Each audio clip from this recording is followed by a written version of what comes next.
And now, it's time for another episode with the two brothers who ice fish from the same hole, who have kicked the same field goals, and who will have you laughing from start to finish. Bringing you the sports, music, and entertainment straight from their Eskimo hut.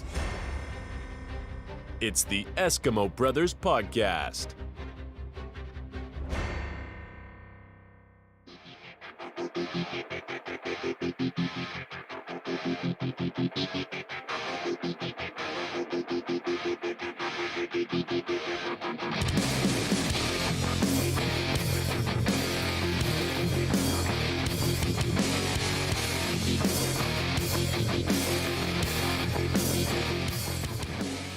Yeah, man. What is going on? Welcome in once again to the Eskimo Brothers Podcast. This is episode 131, motherfuckers. What is up, everybody? What's going on? Yeah, man. How's it going, bro? Are you live over there, bro? Yeah, dude. A little I tired. think just fucking hit this guy in the face to wake him up a little bit. A little tired, man. It's been a long weekend, birthday weekend and all that. Softball games, bro. Yeah, you didn't know out there, everybody. Your boy over here to my right, probably your left on screen, was his birthday yesterday. So this guy got older. I did. And that means I'm even more tired. We kind of hung out on Friday. Yeah, we did. Yeah, I had that gig Friday night, so we kind of celebrated then. Right next door to me. Appreciate that. Yeah, man. You know, And it resulted in you getting another one there, though. Actually, yeah, a week later. So they liked me that much. So I was like, hell yeah. Let's keep it going. So, yeah, good weekend, man. Went up to the girlfriend's for Saturday, which was my actual birthday. And then her daughter had a softball tournament all weekend. Sounds like a nightmare. Yeah, it was 8 a.m. games on Saturday morning. So I got up like at... Bro, I've been there. Been there, done that. 4:30, drove up there. She's in Abilene, so it's about 2.5 hours from me. And then Jesus. 4:30. I think they were done on Saturday by like 1 p.m. So then we went home, hung out. My girlfriend's actually sick, bro. She's like got a cold. So Oh, great. So I was like, hey, man, I'm going to put on some comfortable clothes, sit my fat ass on your couch, and I'm fine with that. Because we were going to go. She had a reservation for this really nice steakhouse place, but I was like, fuck it, we can do that any day. So she actually went, though she did get enough energy to go to town and like pick up a steak for me. So I still got my ribeye steak, and then we just hung out for the rest of the night, just chilling, bro. And that's exactly the kind of birthday I was looking for, bro. So it worked out. And then Sunday, another 8 a.m. game. And then they played an 11 o'clock game, and it's a single elimination, so they lost that second game. But I was going to leave after that one anyway, but still had to get up there for that 8 o'clock game. So I was like, fuck. And it was windy as fuck today over there, bro. It's been windy here today, too. Yeah, it was bad over there, man. And I can't believe they didn't call it. It was that bad, dude. Dude, these are 6 and under girls, bro. Yeah. I don't know why they didn't call it. Just call it. They're serious about softball out there in West Texas, I guess, because, man, it was probably. It was a fucking legit tournament, dude. It was all fucking weekend, bro. It started Friday night, actually. Yeah, they are pretty bad when it comes to that. It was fun, man. I had a good time, and then drove back over here today to do this, and so. This guy's working hard for you out there. Yeah, man. He's got no sleep at all.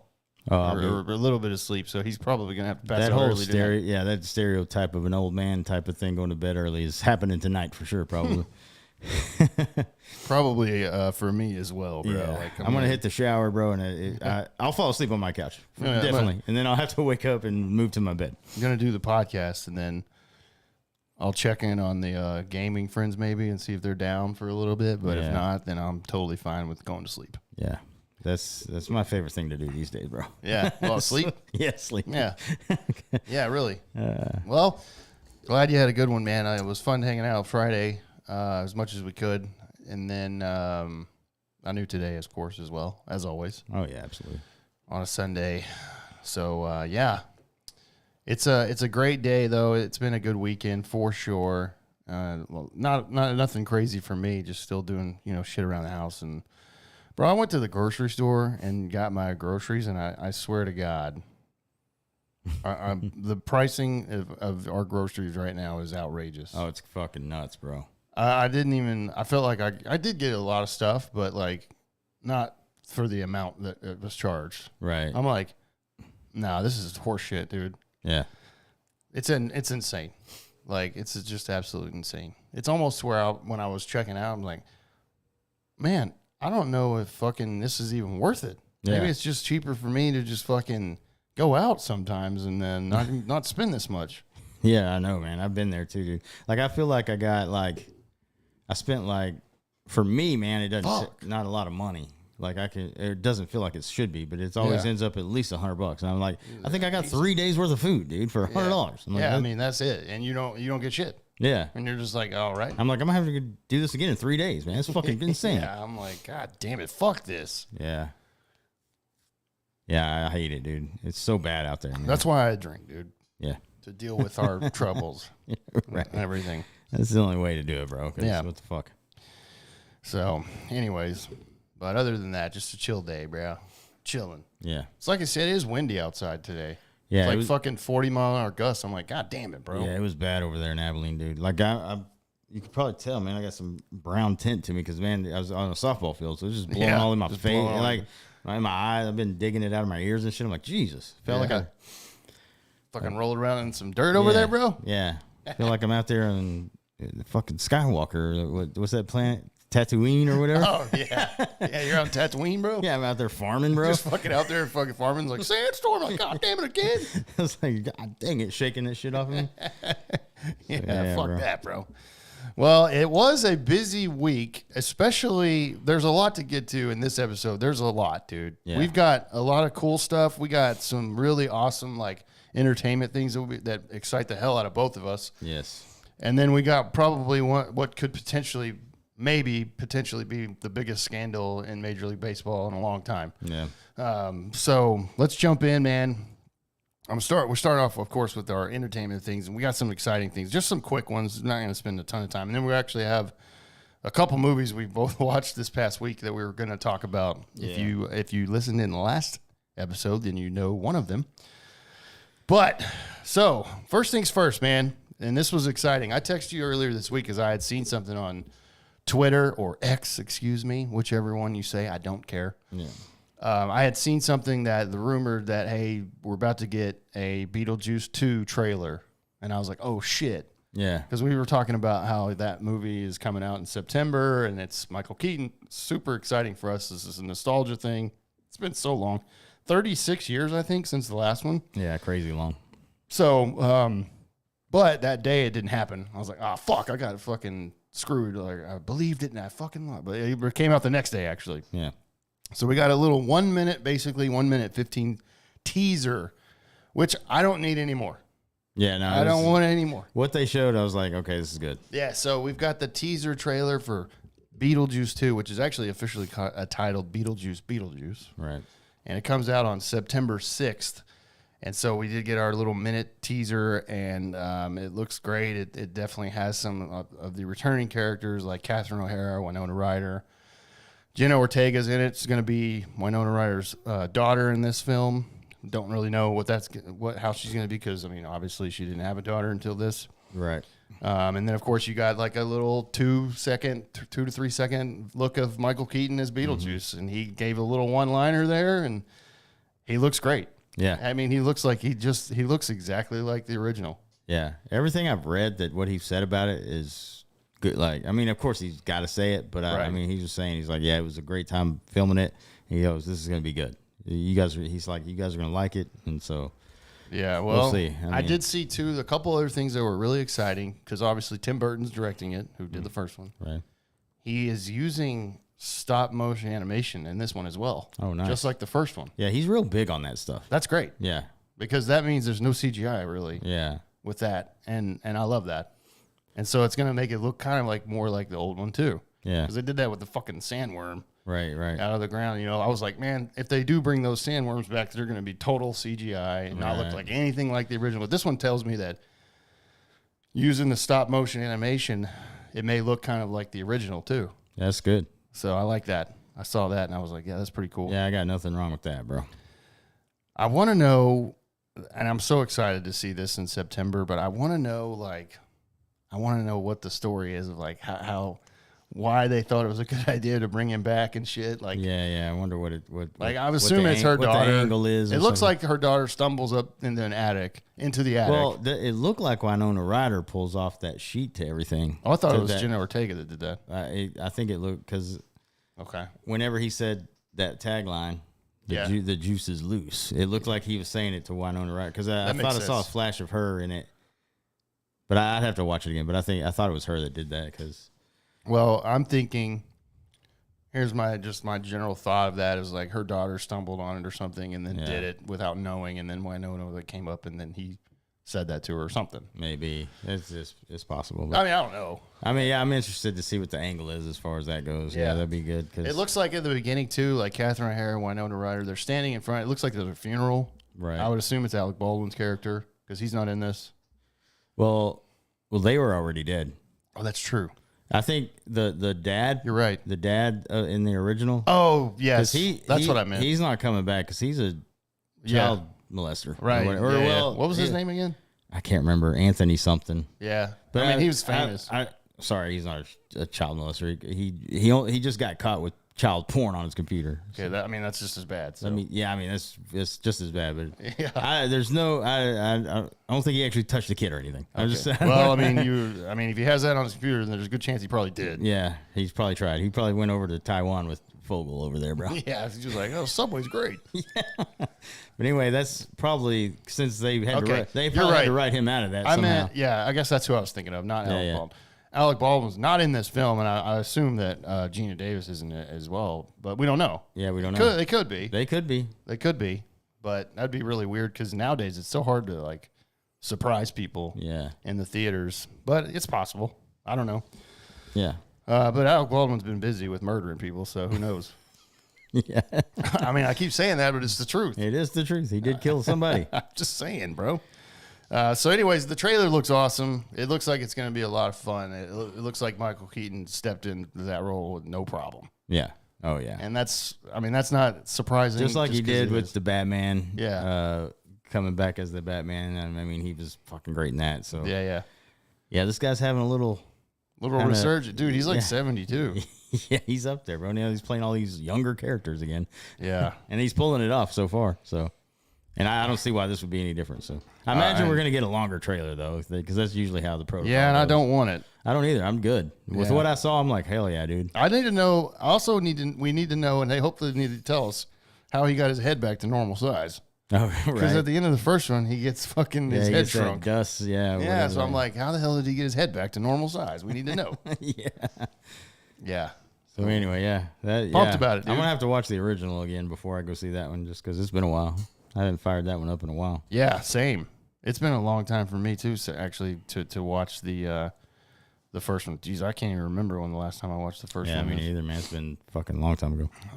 Okay, a couple other things too as well. There's some TV shows that we got trailers for that we're both excited about. Oh God, yeah. The first one was the spinoff of the Batman, The Penguin. We got a trailer for that. Oh yeah. This past week. So that's Colin Farrell playing the Penguin. So that's the whole series is coming out on Max later this fall. So we got the first good look at that, and it looks like he's going to be basically taking over for was it Carmine Falcone? Yeah. Was in the first one that got arrested, right, or got shot actually. Didn't he die? He died. Yeah, I think he died. Yeah. And this is still separate from the James Gunn stuff. This is all Matt Reeves' world. So yeah, that's still same universe. Yeah. We're getting this at least to tide us over until, because like we told you last week, the Batman was delayed a year. Yeah, which sucks. Yeah, that does suck. Colin Farrell says this is going to be an incredibly violent series. Okay. So I guess he's going to turn. What is it coming out on? Max, HBO Max. Okay, yeah. So two series on Max actually that we're talking about right now. The first one is The Penguin. I mean, I'm pumped about that because Colin Farrell, you can't even recognize Colin Farrell, by the way, in the suit that he's in. And he's so good in that role, dude. Yeah. He was so good in that movie. He's going to be taking over, and I assume going to be one of the next main villains in the next one too, alongside like Joker or whoever. Right. So that's going to be fun to watch. And it doesn't say like an actual date. It just says the fall later this year. Okay. So we'll get to watch that. pumped about that. And then the next one, another Max that we both are pumped about that we've been talking about, and it's close, but it's coming out in June.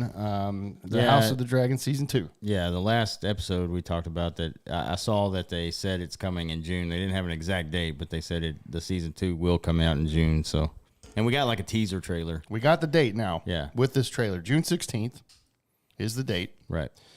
And the trailer was cool. There was like 2 trailers, but then they mashed it up into one too. But they released it in 2. Like, they showed both sides of the war basically. In one trailer, they showed one side, and the other trailer they showed the other. I thought that was really cool. Yes, how they did that, because they're going to war. Yep. And so you could see the trailer and how it's going to be, and it looks like it's going to be. I have no doubt in my mind this will be incredible. Yeah, no doubt. So in May, right before June 16th, I'm gonna have to fire up season 1, bro, because there's some stuff that I gotta remember. Yeah, because it's been a long time, dude. Yeah. Since season 1 was over with, so. Yeah, and just some small things that you need to remember. Yeah. And pick up on. You're like, oh yeah, that's right. Yeah, because they jumped through in season 1. They jumped through like fucking 10 years. And they did like a bunch of. I think they did like a 10-year time jump. Yeah. And then even before that, I think they did a smaller time jump. Yeah. So they did a couple of those jumps because the king was old as balls all of a sudden in one episode. Right. Jesus, it's been like forever. Yeah, it was like the first 4 or so episodes were with the young Rhaenyra and all them, and then God, she's so hot. And then the second half of the season, they're like fucking 10 years older, and you're like, oh shit. Yeah, yeah, they did jump up, and then they all had kids and shit, and you're like, what the fuck's going on? And with uncles. yeah, or with their like bodyguards, or that one chick's all her kids. Oh, that's right. Are blonde, bro. Yeah, that's right. But the guy she's married to is dark-headed. It's the king, obviously. Yeah, yeah. It's obviously a lot. That's the best part. One of the best parts about that is just the times back then and how people were, bro, and they didn't care. They're like, "Hey, you're my cousin. We're fucking." Yeah, and they just did it, bro. That's right. I don't care. Just do it. I can't wait for this show, man. Yeah, I mean, seriously, season 2 is going to be incredible. The House of the Dragon is a great fucking TV show. We talked about it on this podcast a lot. We did every episode. We reviewed every episode. I think that we'll continue to do that in the summer, but this may be the last time we talk about it till then because the trailers that were released were pretty long. Yeah. So I'm like, I don't need any more. Like, that's good. We're good. Yeah, I'm ready for that. So it's good to get the old June 16th officially is the day that is releasing. So there you go, man. Couple 2 or 3 trailers that we got this past week. It was like, fuck yeah. Yeah. So we're getting a lot of good shit, bro. And then out of fucking nowhere, this past week, a fucking couple other bombshells go off. Just like boom, boom. And I'm like, holy shit, what's going on this week, dude? So earlier this week, Christopher McDonald went on a fucking radio show and did an interview and revealed something to the host. He said, here's quick intel. I saw Adam Sandler about 2 weeks ago, and he said to me, McDonald, you're going to love this. I said, what? And he says, how about that? And he shows me the first draft of Happy Gilmore 2. Dude, that's crazy. So we apparently are getting a Happy Gilmore 2, and it is going to be straight to Netflix because Adam Sandler has that deal with Netflix where he releases basically everything he does. Yeah, I think the last contract he did, he's got like 7 movies he's got to do for him or something. Probably. I mean, everything he does is Netflix big. now. Yeah, he doesn't even go to the theaters anymore. It's all these Netflix. Yeah, I mean, it's Happy Madison production company. But I don't know what to think about this, man. This is one of those where it's like, man, if it's been so long since the original one, off the top of my head, I think it came out in 96. So it's been almost 30 years for that one. Yeah, and I'm like, by the time we get it, it might be 30. Yeah, probably. But I just don't know, bro. That is such an iconic fucking comedy, and that was when Sandler was in his prime, dude. Right. Like prime. This would be like Jim Carrey doing Ace Ventura again. You're like, oh, please no. Right. Yeah. Because it's like, dude, you can't touch that character because it's just so fucking. The way you wrote things back then is different than the way you are now, bro. Yeah. I mean, it's just, it is true. Well, I mean, it needs to have a really good story behind it. Like, you're going to have to explain. But I mean, the first one the past 30 years. And, yeah, but I don't know, man. I don't know. I mean, you're going to have to. I don't know. You're gonna have to be because, like I said, 30 years in. Because Christopher McDonald looks a lot. Adam Sandler doesn't look at. Well, I mean, he obviously looks older, but he still looks kind of like he did back then. But not McDonald, bro. You could tell he's older. Yeah, McDonald's gotten a lot older, and I mean, he should. It's been almost 30 years. Yeah. But he was so good at Shooter McGavin. Yeah. And it's just like, I don't know if the same chops are there 30 years later. I mean, Adam Sandler, let's be honest. A couple good movies here and there, but for the most part, his comedies are pretty ass. He's gone more of the family route. Family route because his kids are older. I think he's probably wary about that or whatever. And I don't know, man. Yeah, I mean, like Grown Ups. I mean, that's all like... Yeah, it's like PG shit. Yeah, it's almost like PG-13 comedy. Hopefully this ain't going to be like that. So maybe... You can't. Yeah, I mean, like I said, there's so many good parts in that first one that you just can't... You can't go that route. I mean, you got to... I mean, I guess obviously people grow up and they mature a little bit, but... I mean, I don't know, dude. I don't know how you would... It makes me worried that they're going to ruin it. Yeah. We'll see. I mean, man. You can't do it without. I mean, like you lost Carl Weathers. He was dead in the movie, anyways. But you could still do a flashback or something. But Bob Barker's dead, so he's not going to be in it. Obviously, it's like I don't know, man. I just don't know. Yeah, like I said, you're just going to have to make a really good story that explains like what's going the past 30 years. Maybe it shows like what they. I don't know, man. Like I have no idea what they're going to do with it. So. Yeah, I'd be excited to see it for sure, but so you got to hit a home run with it though, because you don't want to taint. You don't want to. That's what I'm saying. We've seen it too many times. Yeah, where they release something like, "Oh, the sequel finally," and then it comes out, you're like, "Yeah, it probably shouldn't have happened." Well, like with Dumb and Dumber, which is a classic comedy, it's one of the greatest comedies of all time, and they fucked that whole thing up, but so bad with those stupid ones that like When Harry Met Lloyd or whatever the fuck, and then cool. Yeah, and then even with the one that they did with Jim Carrey, bringing them back and Jeff Daniels back, that was fucking garbage. It was awful because it was too fucking long, bro. It's too long. It's the same magic's not there, bro. You're not in the same headspace. You're not like, back when those comedies came out, those actors were somewhat big, but they were not where they are now. Well, and you didn't have to worry about that you're gonna hurt some fucking idiot's feelings sitting on his couch. Oh, that's like true that's too. the other thing. People are writing. Yeah. It's either woke shit or you're just not saying certain things just so you don't get fucking whatever, dude. It's stupid. Yeah. So you got to throw all that out the window to make a funny movie these days, and a lot of people aren't doing that anymore. So yeah. Well, like I said, man, obviously this is just in the early stages. If it's just the first draft of the script, then it's going to be a long time. But I don't know. McDonald said fans demand it, and I'm like, well, I didn't demand it, and you need to be careful what you wish for out there. 20 years ago. Yeah, yeah. Maybe in that, like 2000, when it's been 4 years before, I'm like, oh, this is great again, dude. Right. But I got to tell if the fans out there that are demanding it, because I'm sure there are, man, be careful what you wish for, because... Yeah, because it could ruin it for you, It could just be like one of those ones where it's just like, I don't even accept this as part of the whole thing. What I do now, like we're about to talk about when we get into that movie review that we're talking about, when something like this comes up, I just don't I go into it zero expectations. I got the bar super low, bro, so I don't get fucking disappointed. Yeah. I will say the one group that did a really good job on their sequel that just comes to mind recently is the Broken Lizard guys with Super Troopers 2. Oh yeah, that was good. That was a long time in between, and that one was pretty funny still. Yeah. It wasn't as good as the first one, but it was at least entertaining and it was funny. I mean, there were some funny fucking parts. Yeah. Especially the Canadian guys. Those were fucking hilarious. Yeah. Yeah. Those guys were fucking great. So at least they kind of like still make things pretty funny. Yeah. But yeah, I don't know if you're gonna. I mean, there's so many people that are gone too. Like Vern Lundquist was a big part of the tournament in that first one. He called it all. He's dead. Yeah. So yeah, I don't know, man. We'll see. More to come on that. Probably not for quite a while though. Yeah. Now, if they just got a first draft, it's gonna be at least a year or two. Yeah. Just real quick again, another bombshell that I came. I couldn't believe this either because again, this is another one that's like Jesus. Boondock Saints, bro. Have you ever seen that? Oh, yeah. There was a second one out in 2009. I watched that. That was about a 10-year gap, I think.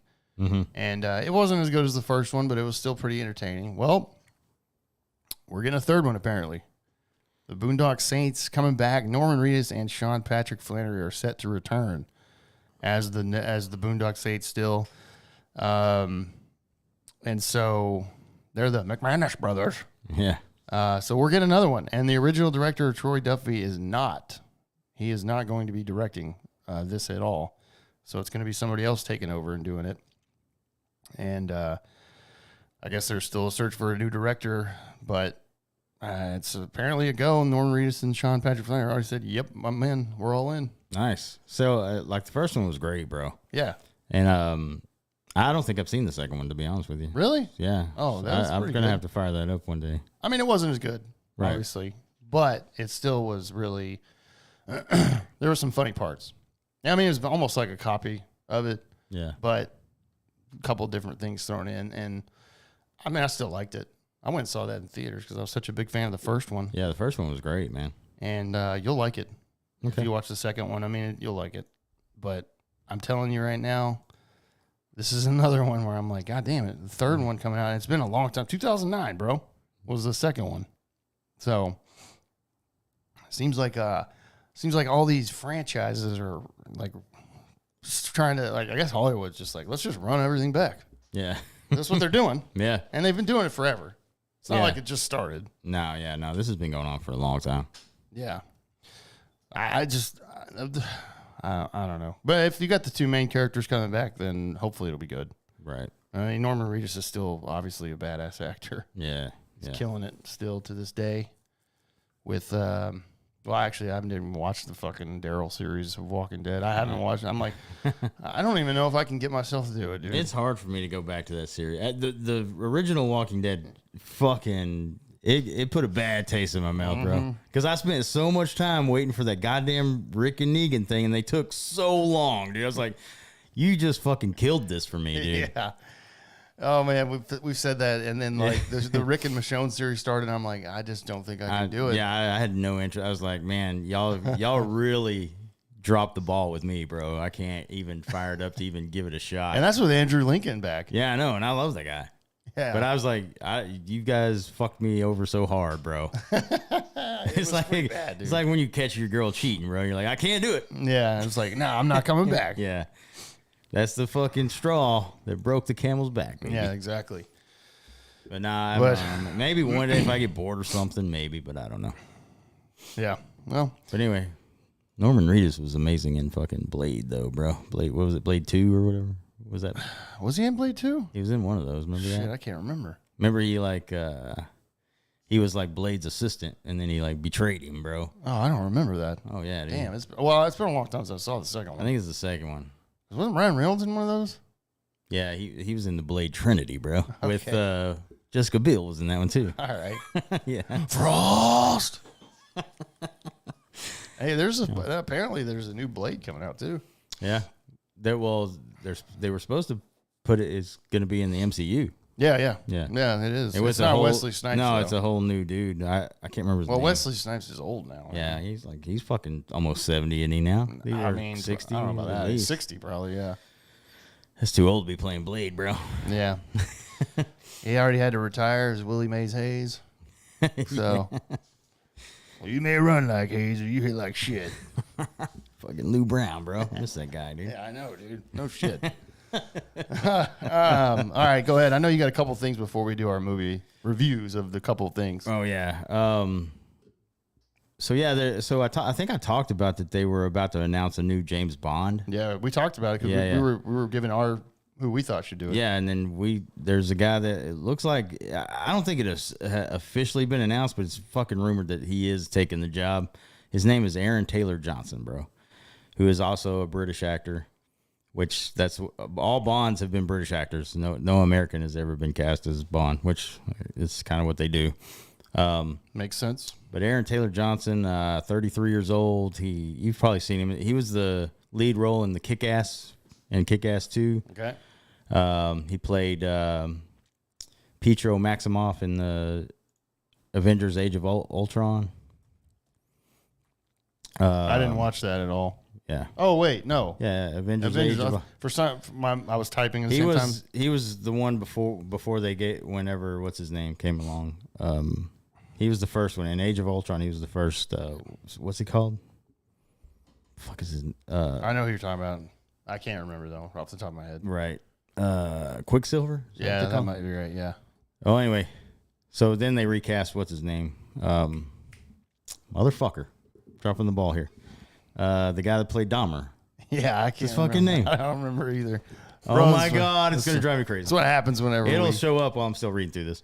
But anyway, I saw the last thing I saw him in was in that Brad Pitt movie, The Bullet Train, I think is what it's called. Oh yeah, he was good in that, dude. So he's a young guy. He looks like he'd be a pretty good Bond, dude. Well, you got to be like early 30s or whatever, because if you take this role, that you sign on for like a long time. Yeah, he's probably gonna get like a 10 movie deal. Like, I mean, Craig did a bunch of them, dude. Between all of them ones that you do, 5 or 6 movies, yeah, you 20 years or more. Yeah. So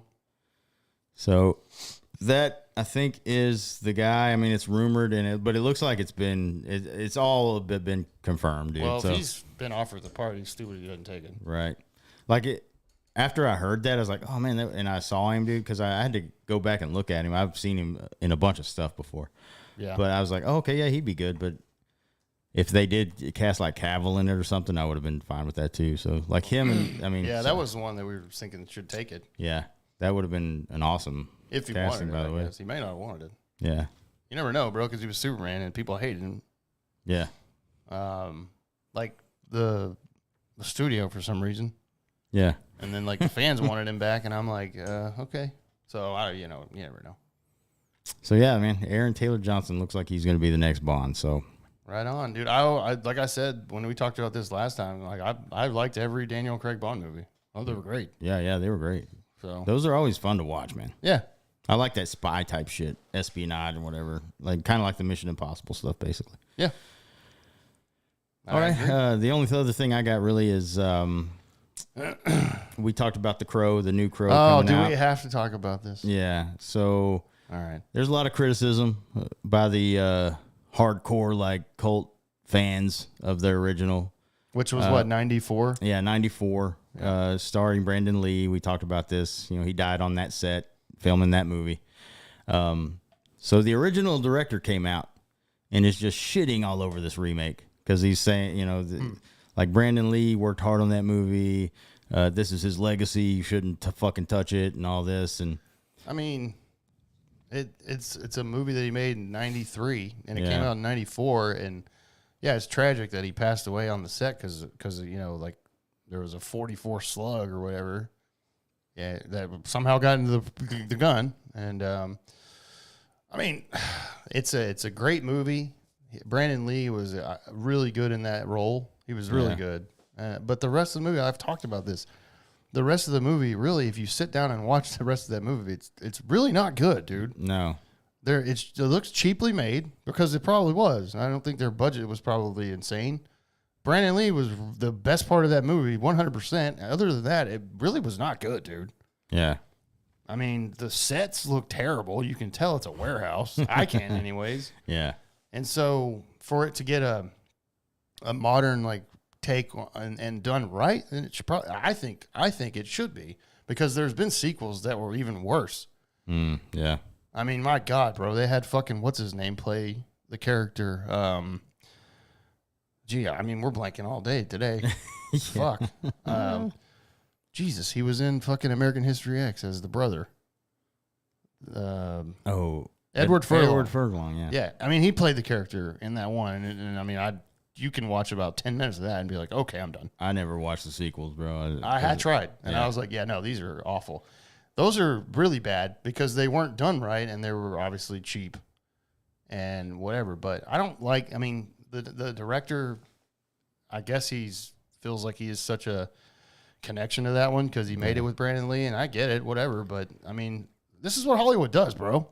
Yeah, I mean, this isn't like you shouldn't be surprised when somebody comes out and says a remake of this from the 90s. Like, it's going to happen all the time because obviously Hollywood is running out of ideas. Yes.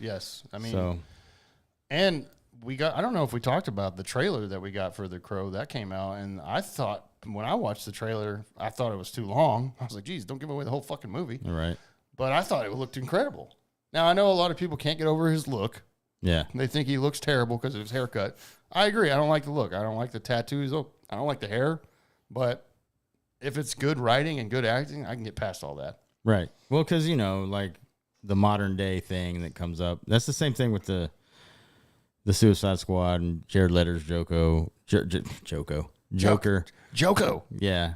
I mean, they wrote him as a modern. I didn't like his look either. I didn't either. I hated it. Yeah. And the way they kind of wrote him as like this that was terrible. Gang member. That was terrible. Yeah, it was. Yeah, and he did a good job with what he had. I know people rip Leto for it, but I was like, dude, he was reading what was written, bro. That's what his job is. Yeah. It's not his fucking fault. I think he did great for what was handed to him. He looked better in the Joker in that Justice League. Oh yeah, they should have. I don't know why didn't they just do that. Yeah, I know. But I listened to Snyder's podcast with Rogan that he did a while back, just a few weeks ago or whatever. That was released, but he didn't talk about that part. But he talked about how he loves all his movies. If he released director's cuts, they would all be like 4 or 5 hours long because he does so many fucking different things. Well, I mean, but he says he gets fucked by the studio. Of course, so the studio probably made that decision. Like, yeah, that one because it was more modern day and fucking dumb. Yeah, well, we already got the director's cut of Justice League, and it was a million times better. Yeah, it was. And I'm like, this all makes sense now. Yeah. Like I can see how Cyborg became Cyborg. Like he just doesn't appear. Right. Like he cut out all that, and that actor was pissed about that. I don't blame him, dude, because you didn't know shit about the Cyborg, bro. Yeah, but as far as the Crow goes, I thought that the trailer looked awesome. First of all, the action looks immediately better. Yeah. Because like I said, the first one. I mean, I'm telling you, if you haven't seen it, go back and watch it. It's real, and you're gonna be like, it's classic '90s. I mean, yeah, silly and just kind of cheesy. Brandon Lee's the best part about it. I'm not saying he was bad. He was awesome. Yeah. He was really good at that. But it's not like he fucking owns the character. Right, yeah. I mean, even if Brandon Lee was alive today, well, I mean, I wish he was, but even if he was alive today, they would still remake this movie. Yeah, no, yeah, 100%. They would. And he probably would be like, it's great, because that's what they've done before. Mm-hmm. But the director, I guess he has some sort of special connection to it, doesn't want it to be touched, but unfortunately, it is. And I thought the trailer looked fucking awesome, dude. I swear to God, if it's got a good story, good writing, and the action's good like that, I will put it up there right with the first one. Well, no what a movie is supposed to do is just entertain you, dude, for like, an hour, hour and a half, 2 hours, 3 hours, whatever it is. And if it does that, then that's what it's supposed to do. Yeah. So that's what I'm not worried about. Now, there is remakes that happen, and when you watch them, you're like, what the fuck, and that's going to happen. But this, like you said, the trailer looks great, and so I'm going to give it a shot for sure. Well, I mean, I like Bill Skarsgård. Yeah, no, he's really good. He's an insanely good actor, and he's super talented. And he can play anything, dude. Like you gotta get over the look of it. I get it because he doesn't have long hair. Well, and like I said too, the last time we talked about it is like, you don't want to make a carbon copy of the character, you know what I mean? I guess a director is like, I want to do my take on it or whatever, or or a costume designer or whoever the fuck is calling these shots. Producer, who knows? Right? They're like, they want to put their creative side into it, so that's why these things happen. So, yeah, I mean, I don't like the haircut. It really looks terrible. I don't like that, but I don't mind the tats, whatever. But I don't know, dude, whatever. It didn't look like he was. I mean, like I said, we only got like a 2-minute trailer. But by the way, like I said, I thought it was too long. I'm like, geez, don't give everything away. Yeah, really. Very gory.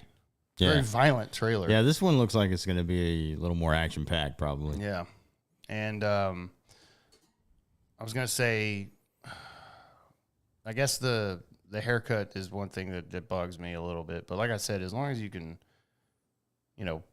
get some good writing and good acting on that, you'll get past that. But I mean, I know a lot of people are already pissed and they're not going to go see it just because why is that, by the way? Why is there people out there that literally had zero to do with the movie, zero to do with the director, zero to do with Brandon Lee, literally no ties to it at all? You're just a movie fan. Why is that? Why are you just like, God, don't touch that. I'm never going to bed. It's like, I mean, these things are constantly always remade, dude. All the fucking movies now. Yeah. There's been a movie out there that's been made all the time. about this shit. Well, and I'm just curious of why people are like that. Like, I know I'm worried about Happy Gilmore, obviously, but I'm not like, you can't touch it. Like, I'm just like, be careful, basically. Yeah, I was gonna say, you can, and guess what? You don't have to go watch the new one. And there's a lot that if you love the old one that much, keep firing that one up. I don't think this is going to be. I personally don't think the movie's going to make a lot of money because of that. Oh yeah, I think that the whole cult thing. Classic fans of it are not going to go see this probably. Yeah, I mean, this comes out. Maybe some of them probably will. I think it comes out in July. I think. Yeah. I don't know if it's going to do that well. It will if it's good, maybe. Yeah, once somebody goes sees it and kind of word of mouth thing spreads, or whatever, like, man, it was actually pretty good. Yeah. Then it might catch on, but who knows? People were like, even on the post that I made about this, they were like, I can't fucking touch it. The soundtrack is just too perfect in the first one. I'm like, well, I mean, there is new music out there, and I think they'll be all right. Yeah. I mean, they're going to play the same songs, bro. Like, what the fuck? It's same soundtrack, bro. I'll be like, wait a minute, what the fuck? It's 2024. You got to get up with the times, bro. Yeah, and the soundtrack, in the trailer, Ozzy was singing, so they got Ozzy in there. Yeah. But I don't know, man. I think that all stories eventually you're going to get a reboot and a remake. It's just the way it is. Yeah, like I said, that's just part of the fucking industry, bro. So we'll see if it's shit or not, guys. Yeah. We're going to review that one. Well, the original director's not really happy about it. So. You don't think he's going to get a ticket and go see it? He'll go see it. Probably, right? Yeah, he's going to say, I wonder if it's going to be better than Fucking mine. put his fucking hat on and disguise himself and go to the theater. Yeah, he will, dude, because he's... By the way, I looked up his career, and it's not like this guy's released bangers. Yeah, like, I've never heard of him before, so I was like, okay, he had a couple good ones, but other than that, it's like, okay, this guy hasn't done anything crazy. Yeah, he's no Spielberg, I guess. Yeah, no, not even close. Yeah, it's not like an iconic director over here. Right, that's probably what he's worried about. He's like, because The Crow was probably, it turned into to be bigger than what it was. It was a big movie at the time because Brandon Lee was an up-and-coming star, man. I mean, that was like the 8th movie, I think. But he was up-and-coming. Like, he's going to be a fucking huge action star. Right. He hated being compared to his dad and shit. And he's like, I don't want to be compared to my dad. Yeah. But he was definitely on his way. There's no doubt about that. And he, like I said, he killed the fucking role. I mean, yeah, he did. So we'll see. We'll see what old Bill's got and go from there. Now, like I said, we'll see if it's shit or not. Okay, speaking of shit, we got a couple movies that we saw this past week that we're going to talk about. Yeah. And I don't know if they're necessarily ones that we were super excited to watch, but we got first off, we talked about last week doing a random ass movie, and we're going to continue to do this for the most part. And that was The Descent. So we watched that one. But then I didn't forget, but I kind of was like, oh shit, we could have done this one. So we just did both. Yeah. But Roadhouse, the Roadhouse remake came out on Thursday, the 21st. So that has come out. And so let's start with that one. And like I said, speaking of shit. Yeah. Roadhouse, Jake Gyllenhaal's version, Doug Liman, Conor McGregor. We talked about this a little bit, thinking like, I don't know. This is, again, we're literally just talking about this. Like, again, a remake of a movie that was probably a cult. I guess you could say, you might be able to call it that. Yeah. Obviously, Patrick Swayze, the original, was really good. It's like the ultimate one. It's been called one of like the bro movies, like the guy movie where because he's a badass and he just goes to a bar and kicks people's asses and cleans it up. And anyways, Jake Gyllenhaal's version of Roadhouse, like I said, it came out. We watched it. I got to tell you, obviously, I was going in with like, there's no way that it's going to be anywhere close, but hopefully I'll be surprised. Right. And just have fun with it and be entertained at least. I got to tell you, not at all. This movie sucks ass. Yeah. That was my goal. I sat down. I was like, I'm not going to compare this to the original because you can't really touch the original. And that's what happens with a lot of these remakes, air quote remakes, because they're not, a lot of them won't come close to the originals. Right. And so I was like, I'm a big Jake Gyllenhaal fan. I like him. He's made a lot of great fucking movies. Not recently, though. Like, he's had some shitty movies the last few years, I guess. That ambulance movie was garbage, too, bro. Oh, yeah, I remember that. But anyway, so I was like, maybe it'll just be kind of fun to watch. Maybe there'll be quite a bit of action where you can be like, oh, shit, this is... Well, that's what you would think. Yeah. Yeah. But no, It was awful. I mean, there was some action. There was some action, But we got a pile of dog shit. Is what this is, dude. This movie was straight trash, bro. It was so bad. It was dude. bad. I'm so surprised because I thought at least I would be like, it was entertaining and fun, Right. you know, because it's like a bunch of fighting actions, dude. I swear to God, from the first scene, first of all, when you start the fucking movie, there's the first scene you see Post Malone. I'm like, oh, okay, they got him to fucking be in it as a fighter, and he's not in exactly great shape. No. Post Malone's kind of a bigger dude. Yeah. And he's fighting at some like weird place. And yeah, then, it's like some kind of like hole in the wall, like bare knuckle or just kind of bare fisting fight club, basically. And it's like I guess if you win, you get to keep on going or whatever. And he had won like something 6 in a row. And then Gyllenhaal's character Dalton, Elwood Dalton, comes in. He's got his hoodie up, and you soon find out why, because people know him, because he was from the UFC. He's actually a pretty big name in the UFC. And then, of course, that was the first thing that pissed me off, too. It was like, I wanted to see him fight, but he just knows that, I know who this guy is, I ain't going to fight him. And then that's it. Yeah. Bro. Pretty much it. Yeah, the first scene or whatever, he was going to jump in and fight Post Malone, which made me laugh anyways, because I'm like, yeah, this guy's a real big fighter, Post Malone. And I was already mad. I didn't even know he was in the fucking movie. I had no clue either. I didn't know. I was like, what the fuck? And then before Gyllenhaal walks in, though, he's fighting a dude. Mm-hmm. And immediately I was like, this is already so bad, because the fight was CGI. Yeah. There was CGI fighting. And I was like, oh my God. And you can tell. It's so bad. Easily tell. I'm like, dude, they thought this looked good? Yeah. Holy shit. When you get stunt guys, bro. Yeah. That's how it's always been done. And I was like, oh my God, this is not good already. Yeah. And that's the first scene. Yeah. So I was like, don't tell me the rest of the fights are going to be like that. And they're not all like that, but there's a lot of CGI fighting in this whole movie. And I was like, dude, that right there is such a bad, piss poor decision. Mm-hmm. So bad. And and I mean, then he goes and he goes to the fucking... He just comes out of that play. He didn't even fight. So the owner of the Roadhouse comes out and she's like, you would be great. And I'm like, you didn't even see this fucking guy fight. Yeah. And he gets stabbed too. And he's just like, oh. And he's like, I'm good. I got my own surgical kit in the back car. I was like, dude, this is already horrific. Yeah, because he didn't fight. Well, it wasn't his fault that he didn't fight, obviously, because that guy didn't want to fight. But some guy came out and said, man, you cost me this much money. And he just stabbed him. And then that was really all it was. Yeah. And I was like, he just got stabbed. And he was like, oh. And he just takes it out. He's like, I got a surgical kit. I'm good. I'm like, all right, this is already bad. Because if you get stabbed in the stomach, you're not going to be like, I'm fine. Yeah. Yeah.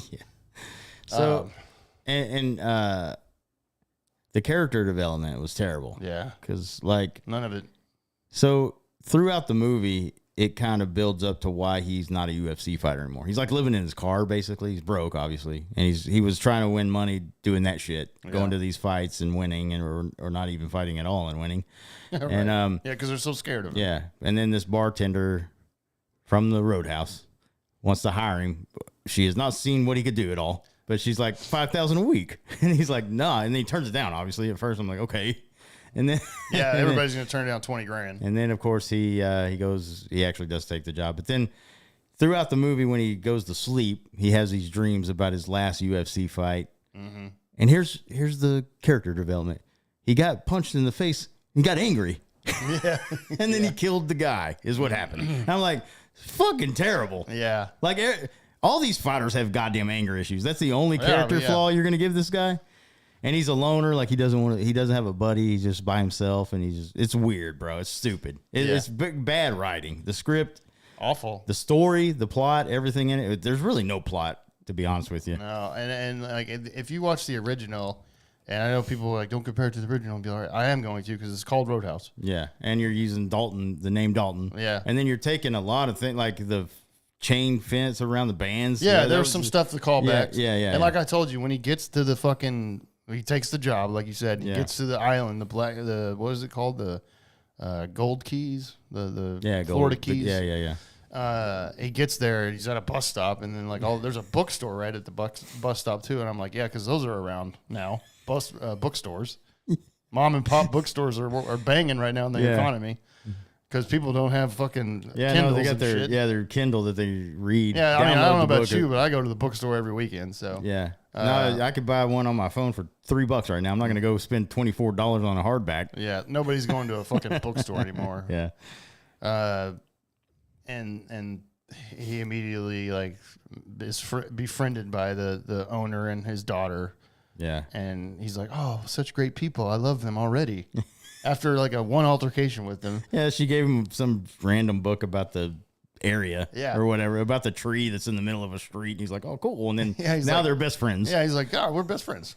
And then he goes to the Roadhouse bar and just sits there because he's scoping it out, Yeah. and things happen. And by the way, Gyllenhaal sucks in this role. I didn't like him at all. The way they wrote him, I guess, is terrible. Yeah, the Elwood Dalton character is awful. Yeah, the way they wrote it was bad because it's like he didn't care. Or he was just kind of sitting back, and Yeah, he hired an extra bodyguard at the place, the bar, and so two of them were like basically doing all the work, and he was Yeah. just like sitting back drinking coffee. yeah, Which, I mean, that's another callback. Swayze drank coffee at the Roadhouse, but he was still kicking ass Yeah. in that movie. Gyllenhaal really didn't fight until he like ultimately had to, and there was some shitty comedy in the one Yeah. comedy lines are garbage. Nothing's funny, and then the absolute worst part of the entire movie, the worst part, and we said some shit. yeah. The worst part of the movie is Conor McGregor. He's so bad. Yeah, that character is just over the top cartoonish, and it was So bad. so dumb. And he's the worst. Obviously, I didn't expect him to win a fucking Oscar for this role. No. But he's so bad at acting, dude. Yeah, he's And the worst. one-liners they gave him to say were the worst I've ever heard in movie history, probably. They're so dumb. You know, what was it again? Yeah, yeah. He gets a golf club out of a car randomly, and he's like, it's been a while since I've gone clubbing. Yeah, and he's in a club. I'm like, oh my God. I was like, this is stupid. And like, there's zero backstory to Conor McGregor. We don't know where he his came from. character, We don't know who it or is. nothing. He Yeah. just gets a call. He's in like fucking wherever he's at. He's in some foreign country. Yeah. What it looks like, right? Yeah, and apparently he just banged somebody's wife, and then he gets a phone call from somebody and says, "I need you to go to Florida." My son's acting up, and he's Yeah. like, "Knox is on it, baby," or something. I'm like, what the fuck? Yeah, his name is Knox. Yeah, and then, we didn't know what he was. and or then where he just came shows up, from. and he's just supposed to be this guy that's supposed to take care of business. Yeah. And it's so dumb. Yeah, you're right, dude. We didn't know where he came from. I thought when we were going in this And there's movie, no connection because the way they made it look like in the trailer, like McGregor's character and maybe Gyllenhaal's character maybe kind of knew that's what each I'm other saying. in the past. That's Yeah. what I'm saying. I Yeah. thought that we were going to have McGregor was in the UFC 2 in the movie, Yeah. and like they fought Yeah. and they had history together. Right. Nope, nothing. No, there's zero backstory to any of these characters. Yeah, you just don't know shit. Yeah. And there's not even really a backstory about the Roadhouse. Like her uncle gave it to her one day. He's like, "I died, and here you go." Yeah, we didn't know. You're just supposed to assume that. And it's by a the way. shithole, by the way. But she could afford to pay Jake Gyllenhaal's $5,000 a week Mm-hmm. to be the head bartender who really doesn't do much, or not bartender, but bouncer. Yeah, and I can't tell you how much I hated this. It was dumb. It was. Yeah. And first of all, it's about 30 minutes too long. It's a 2-hour movie, and like they could have cut so much out. Like there's a love interest between Jake Gyllenhaal and some doctor that But it- lasts for but- 2 seconds. We didn't get any sort of like they went on one date, Yeah. and had a good time, and then And they made out once, bro. and then that was it. Gyllenhaal's like, "Oh, I got to get out of here. I can't get close to you. You don't want to know me." Yeah. And I'm like, God, the pain of this guy history is too much for him to bear. Maybe see a therapist. And then he was like, "Oh," and then she pulled him back in. They made out, and then that was it. Yeah. We didn't get nothing else. The rest of the movie, he was like, "I'll save you from the bad guy," and then okay, I got to leave now. I'm Yeah. like, this movie was terrible. It's so bad. At least in the And first then- one, Swayze banged the chick. And then at the end, like what fucking sets him off is the bookstore burns down. Yes. That he Yes. that He was in- leaving and the that he book- was in twice the whole movie. Yeah, because he's best friends with these people. He's said five words to. Yeah, oh, that's what set you off, bro. And then Where's he's like, where's the two people? They're like, they're in the hospital. He's like, I'm gonna go kill people now. I yeah, was he's like, oh my oh. God. And then he like says on the phone, I'm angry, or he says that to some dude. So that's the whole thing. He gets mad, and like he killed his buddy. I guess he had to fight his buddy in the UFC match, or whatever. and something happened. And he got so mad that he beat him and killed him, and then that's why he doesn't fight for UFC anymore. But they really didn't explain that shit to you, no, you just have to figure things out. right? Yeah, it's bad. It's so bad. The writing, I feel like this is like a Morbius thing where they had to edit so much out of it that now it's a cut up fucking mess and there's a lot of stuff missing. If there's a director cut, it might make more sense. This movie made zero sense. You literally right. There's no backstory whatsoever, and you got the money guy, which is the bad guy. There's a couple bad guys because Conor McGregor is obviously one of the bad guys, but the money guy that's trying to take out the Roadhouse because he wants to build a resort. He basically is a son of the main guy. Well, we never meet the main guy. The main guy is the one that calls McGregor. We were like, I'm like, okay, who's that? We don't even know who that is. We have no idea why he went to prison. Yeah, we have no idea why. We know he's in prison. We have no clue why. Yeah, he's like, he's in the slammer. I'm like, don't tell us why. Like his son, you think maybe he's like a drug kind of card. Yeah, maybe it makes it look like that, but it's not. But they never mention that. Never. All he wants to do is get the Roadhouse out of the way so he can build a resort. That's it, bro. Yeah. So that was his tactic. Let's send goons in there to make her not like it. Yeah, to finally sell it or get rid of it. And I need to build this resort. And I'm like, there's a lot of land probably on the beach. Yeah, you could probably maybe go to California and build one. Something. It's so dumb, dude. It makes no fucking sense, by the way. It's so stupid. Yeah, and like I said, to me, the absolute worst part of the movie was Conor McGregor. Yeah. He makes the movie worse being in it. Yeah. And he's supposed to be the bad guy that comes and kicks Gyllenhaal's ass and gets rid of the bouncer. And McGregor was awful. Like, we know he's not an actor. I knew that. But his lines that they wrote were so cheesy. He was terrible. The whole time he's walking around like a fucking... smiling the whole time. Yeah. I'm like, what the fuck is going on, man? Yeah. Have you seen those TikToks where it's like, oh yeah, the one about Fortnite or something was like when your buddies don't drop down to where you put your marker, and then he's that part was like, let me check this out. Where the fuck is everybody? Yeah, like it's so stupid. I mean, that other joke when he got on that boat, bro, and McGregor goes, it's our own personal octagon. And then Jake Gyllenhaal said, who taught you shapes? I was like, God, this is the worst writing of all time. It was so bad, dude. Yeah, and he was the worst part of the movie. Oh, he was so bad. And zero backstory. We don't know where he's from. He just got a call from a dude in prison who we've never met. Yeah. And he's like, I'll take care of it. I'm Noxie. My son's causing too many problems in Florida. He's like, Noxie's on the job, baby. I was like, God damn, this movie sucks already. Don't waste your time. It's free on Amazon. It's not even worth it. I was going to say, thank God it was free. Yeah. If I went to the theater, spent money on this, I'd fucking hate myself. Yeah, right? I'd be like, dude, what the fuck? I've got to go get a beer. I'll be right back. Yeah, I got at least drink. I would call the fucking studio. I was like, I need my fucking money back. I'll be like, I've got to go get a beer. I'm drinking during this movie because it's so bad. Yeah. So, yeah, I was definitely, obviously, we talked about it, but going in, I was like, yeah, maybe it'll be fun, entertaining. Yeah. None of those things. None of the writing and the acting was so bad that none of it. The story was terrible. Because there's not really one. I mean, I can't get over the fact that the Gyllenhaal the character was terrible. Like he was like, oh, I'm just gonna sit here and clean it up, and then I'll let these guys do it, and I'll just sit back and get involved if I have to. And he just seemed like a bitch sometimes, and I was just like. Yeah, well, that was the thing because he was always so nice. Like and then he beat up the first scene you see him at the Roadhouse, he beats up a bunch of bikers, but he's nice about it. And then he takes them to the hospital and shit. And then he's kind of that way with everybody. Mm-hmm. And then until the bookstore burned down, then it changed him. Like he's like, I'm gonna murder people now. Yeah, and then he started killing people for real. I hated the bartenders in this one too because the bartender was part of the problem. He was skimming money. And yeah. Swayze caught him or whatever, and these bartenders were like, I don't even know you, but here's breakfast in the morning, and I'm like, God, I fucking hate this movie. It was so bad, dude. Yeah, none of it made sense. Yeah, I hated it. I mean, it's one of those movies, like, if you throw it on, it's easy for you to go, like, I got to pick up my phone and scroll Facebook. It'd be better. And that's because that's what I did through that. I hated it. And you watch and then you could look up and be like, even if you followed every minute of this movie, you'd be lost, bro. Yeah, I hated it. I'll never watch it again. Yeah. Not again, ever. There's no way I'll ever watch this movie again.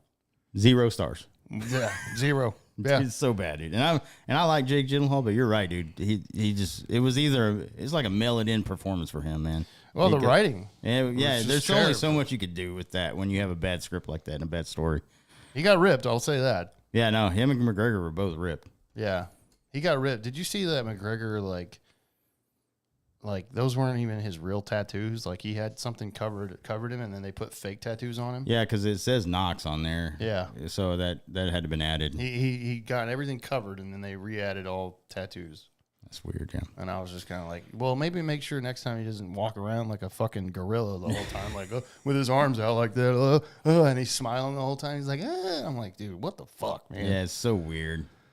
Jesus, man, at least act like you can just act a little bit, but he can't at all. No. Not even a little bit. So this guy will not be basically UFC's The Rock. No. I hope he's never in another movie. No, If he is, I'm not going to watch it. He needs to stay in the octagon for real, like in real life. But I know he's on the tail end of his career for that too, because he's lost his last few fights or whatever. Yeah. Well, and he's older now too. Yeah. I mean, he doesn't need to do it anymore. He's got so much money. Oh yeah, that dude, acting is not going to be his next career. Please, that's for God, sure. no. 0 stars from me as well. No, I couldn't stand that movie, dude. It's bad. It was bad. Okay, the next movie that we talked about last week that we were going to do was called The Descent. Yes. That was a random ass movie that came across my feed that me and Leaf are going to try to do one a week.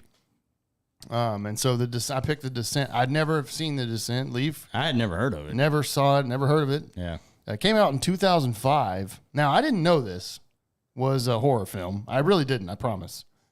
And so, yeah, I mean, I read the synopsis last week, and Leaf was all like, God damn it, is this a scary movie? And I was like, I don't know. It is a horror film. Yeah, all of it.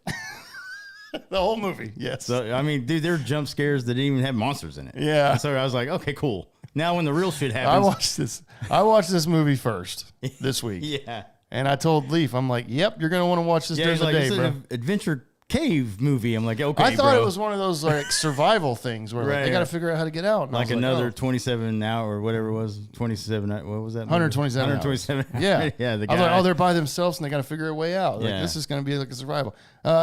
No, well, it was kind of like that, but Oh, also they had to survive, of course. it was kind of like that. They did have to find a way out, except for there was also like some take on vampires chasing them. Dude, so. it's fucked up. So these 5 or 6 females, I can't remember how many total. I think it was 6. They were like a group of friends that. Something happened at first though. Yeah. They were doing some water rafting on a trip, and then they get done with that, and then one of them leaves with her husband and daughter. Yeah. And they get in a bad car accident where it kills her husband and daughter, and she survives. Yes. And so you're like, oh shit. Mm-hmm. And then it picks up like a year down the road. They go on this camping trip, this cave trip, because they're like thrill seekers. Yeah, these group of chicks, they like to do this kind of shit. Yeah, they're like, thrill seekers. Yeah. And so it's been a year since that. Obviously, huge tragic for her. So they're trying to like get her back into kind of like get her mind off of it. Doing shit. And so they had this idea to go to these Appalachian mountains and do some caving. By the way, you're crazy if you go through caves. There's some parts in this film where it's like claustrophobic. Yeah. I'm like, I wouldn't do that. I'm out, bro. Yeah. Dude, first of all, never in my entire life, my 45 now years as of yesterday, yeah. that I've been like, oh man, let me check out what kind of caves I can go to this weekend. Never. Ever in my life, especially 2 miles down, get fucked, bro. Like if you call me, the answer is no, and it's always gonna be no. So I don't give a fuck about rock climbing, mountain biking, cave diving, whatever you want to call it. Caving, I think it was. Whatever, dude. I'm never doing it. Yeah, I don't know why you would do that either. So, I'm not gonna knock it if you like to do it. Just I'm gonna say no. no, I mean I've seen these motherfuckers on TikTok where they're doing it and you can barely fit through these rocks and they're like going through. I'm like, I would not do that. I'm good, bro. Yeah. I'll watch you die on TikTok then. So these chicks go to the caves and they go down. They have to rappel down. Yeah. And right away you notice something's off on what one of them's off. One of the girls. Well, first of all, too, before this, the one that picked the cave said it was like some kind of level, like a amateur level cave. Like it wasn't that so it's hard. boring. Yeah, it was just an easy one to get through, just to kind of. But she fucking lied, and it's actually one that has never been discovered before. Right, that's what I'm saying. Yeah. She has the book to the amateur one, and she leaves it in the car, and I was like, oh, something's up. Yeah. And so, this was a. So she fucks her friends over, basically. Right. In more ways than one. Yes. As you find out the movie. Yeah. And so they go to this caving thing where, like Leaf said, nobody's explored it ever. Yeah. Apparently. and they immediately get in there and notice something's going on, and then yeah, one of them kind of gets separated, and she sees like a figure in the dark or whatever, and I was like, oh shit. Yeah. And so yeah, they have flashlights, and it's completely dark down there because they go down like 2 miles. yeah, And she's like, she hears something, she flashes it over there, and she sees something, and she's like, and then her friend comes up, and she's like, obviously the thing scurries off, whatever the fuck it is. And then the friend's like, okay, you're fucking nuts. There's nothing there. Let's go. There's nothing down here. And then she's like, I saw it.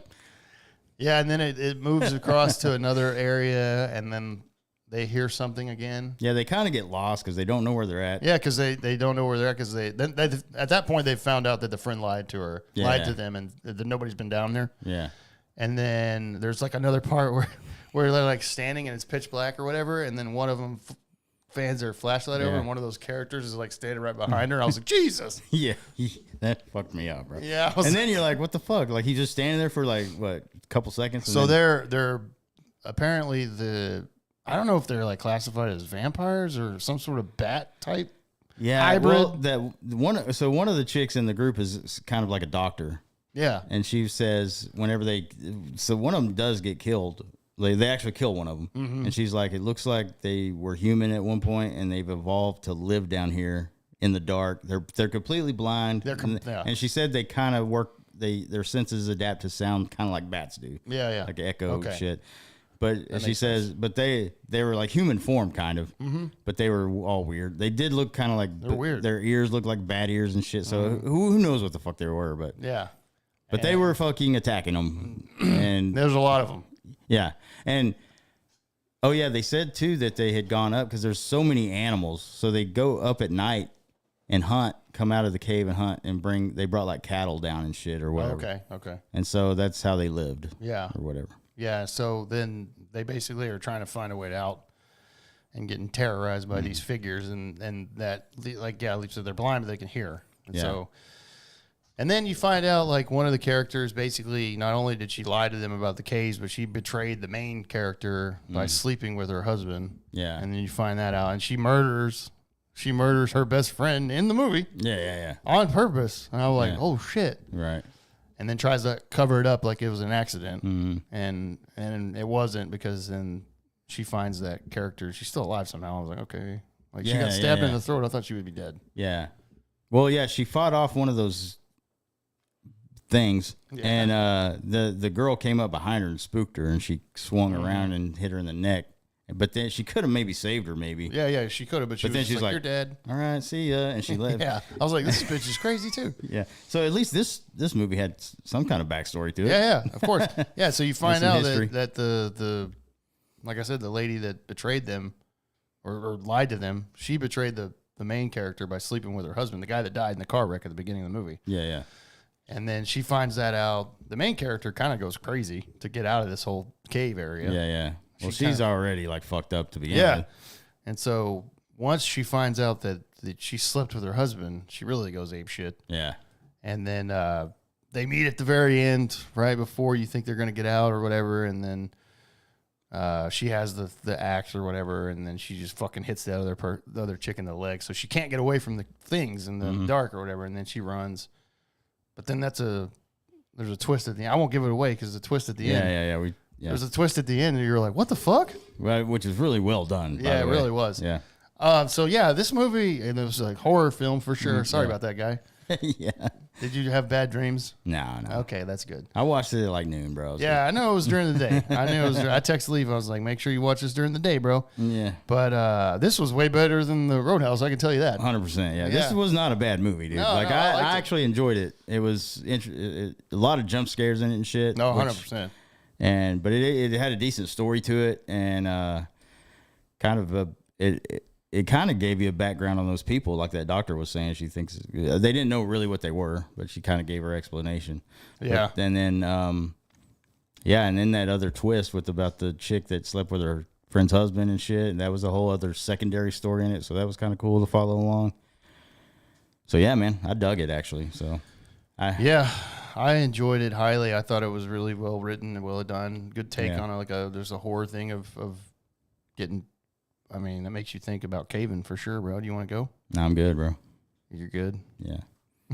Done. Never in my life have I ever wanted to, and I'm definitely not going now.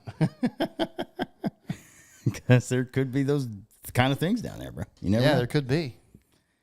But I like this one better. That's for sure. Yeah. So that was a good one, at least. So yeah, there you go. There's a couple of films that we watched this past week, like I said.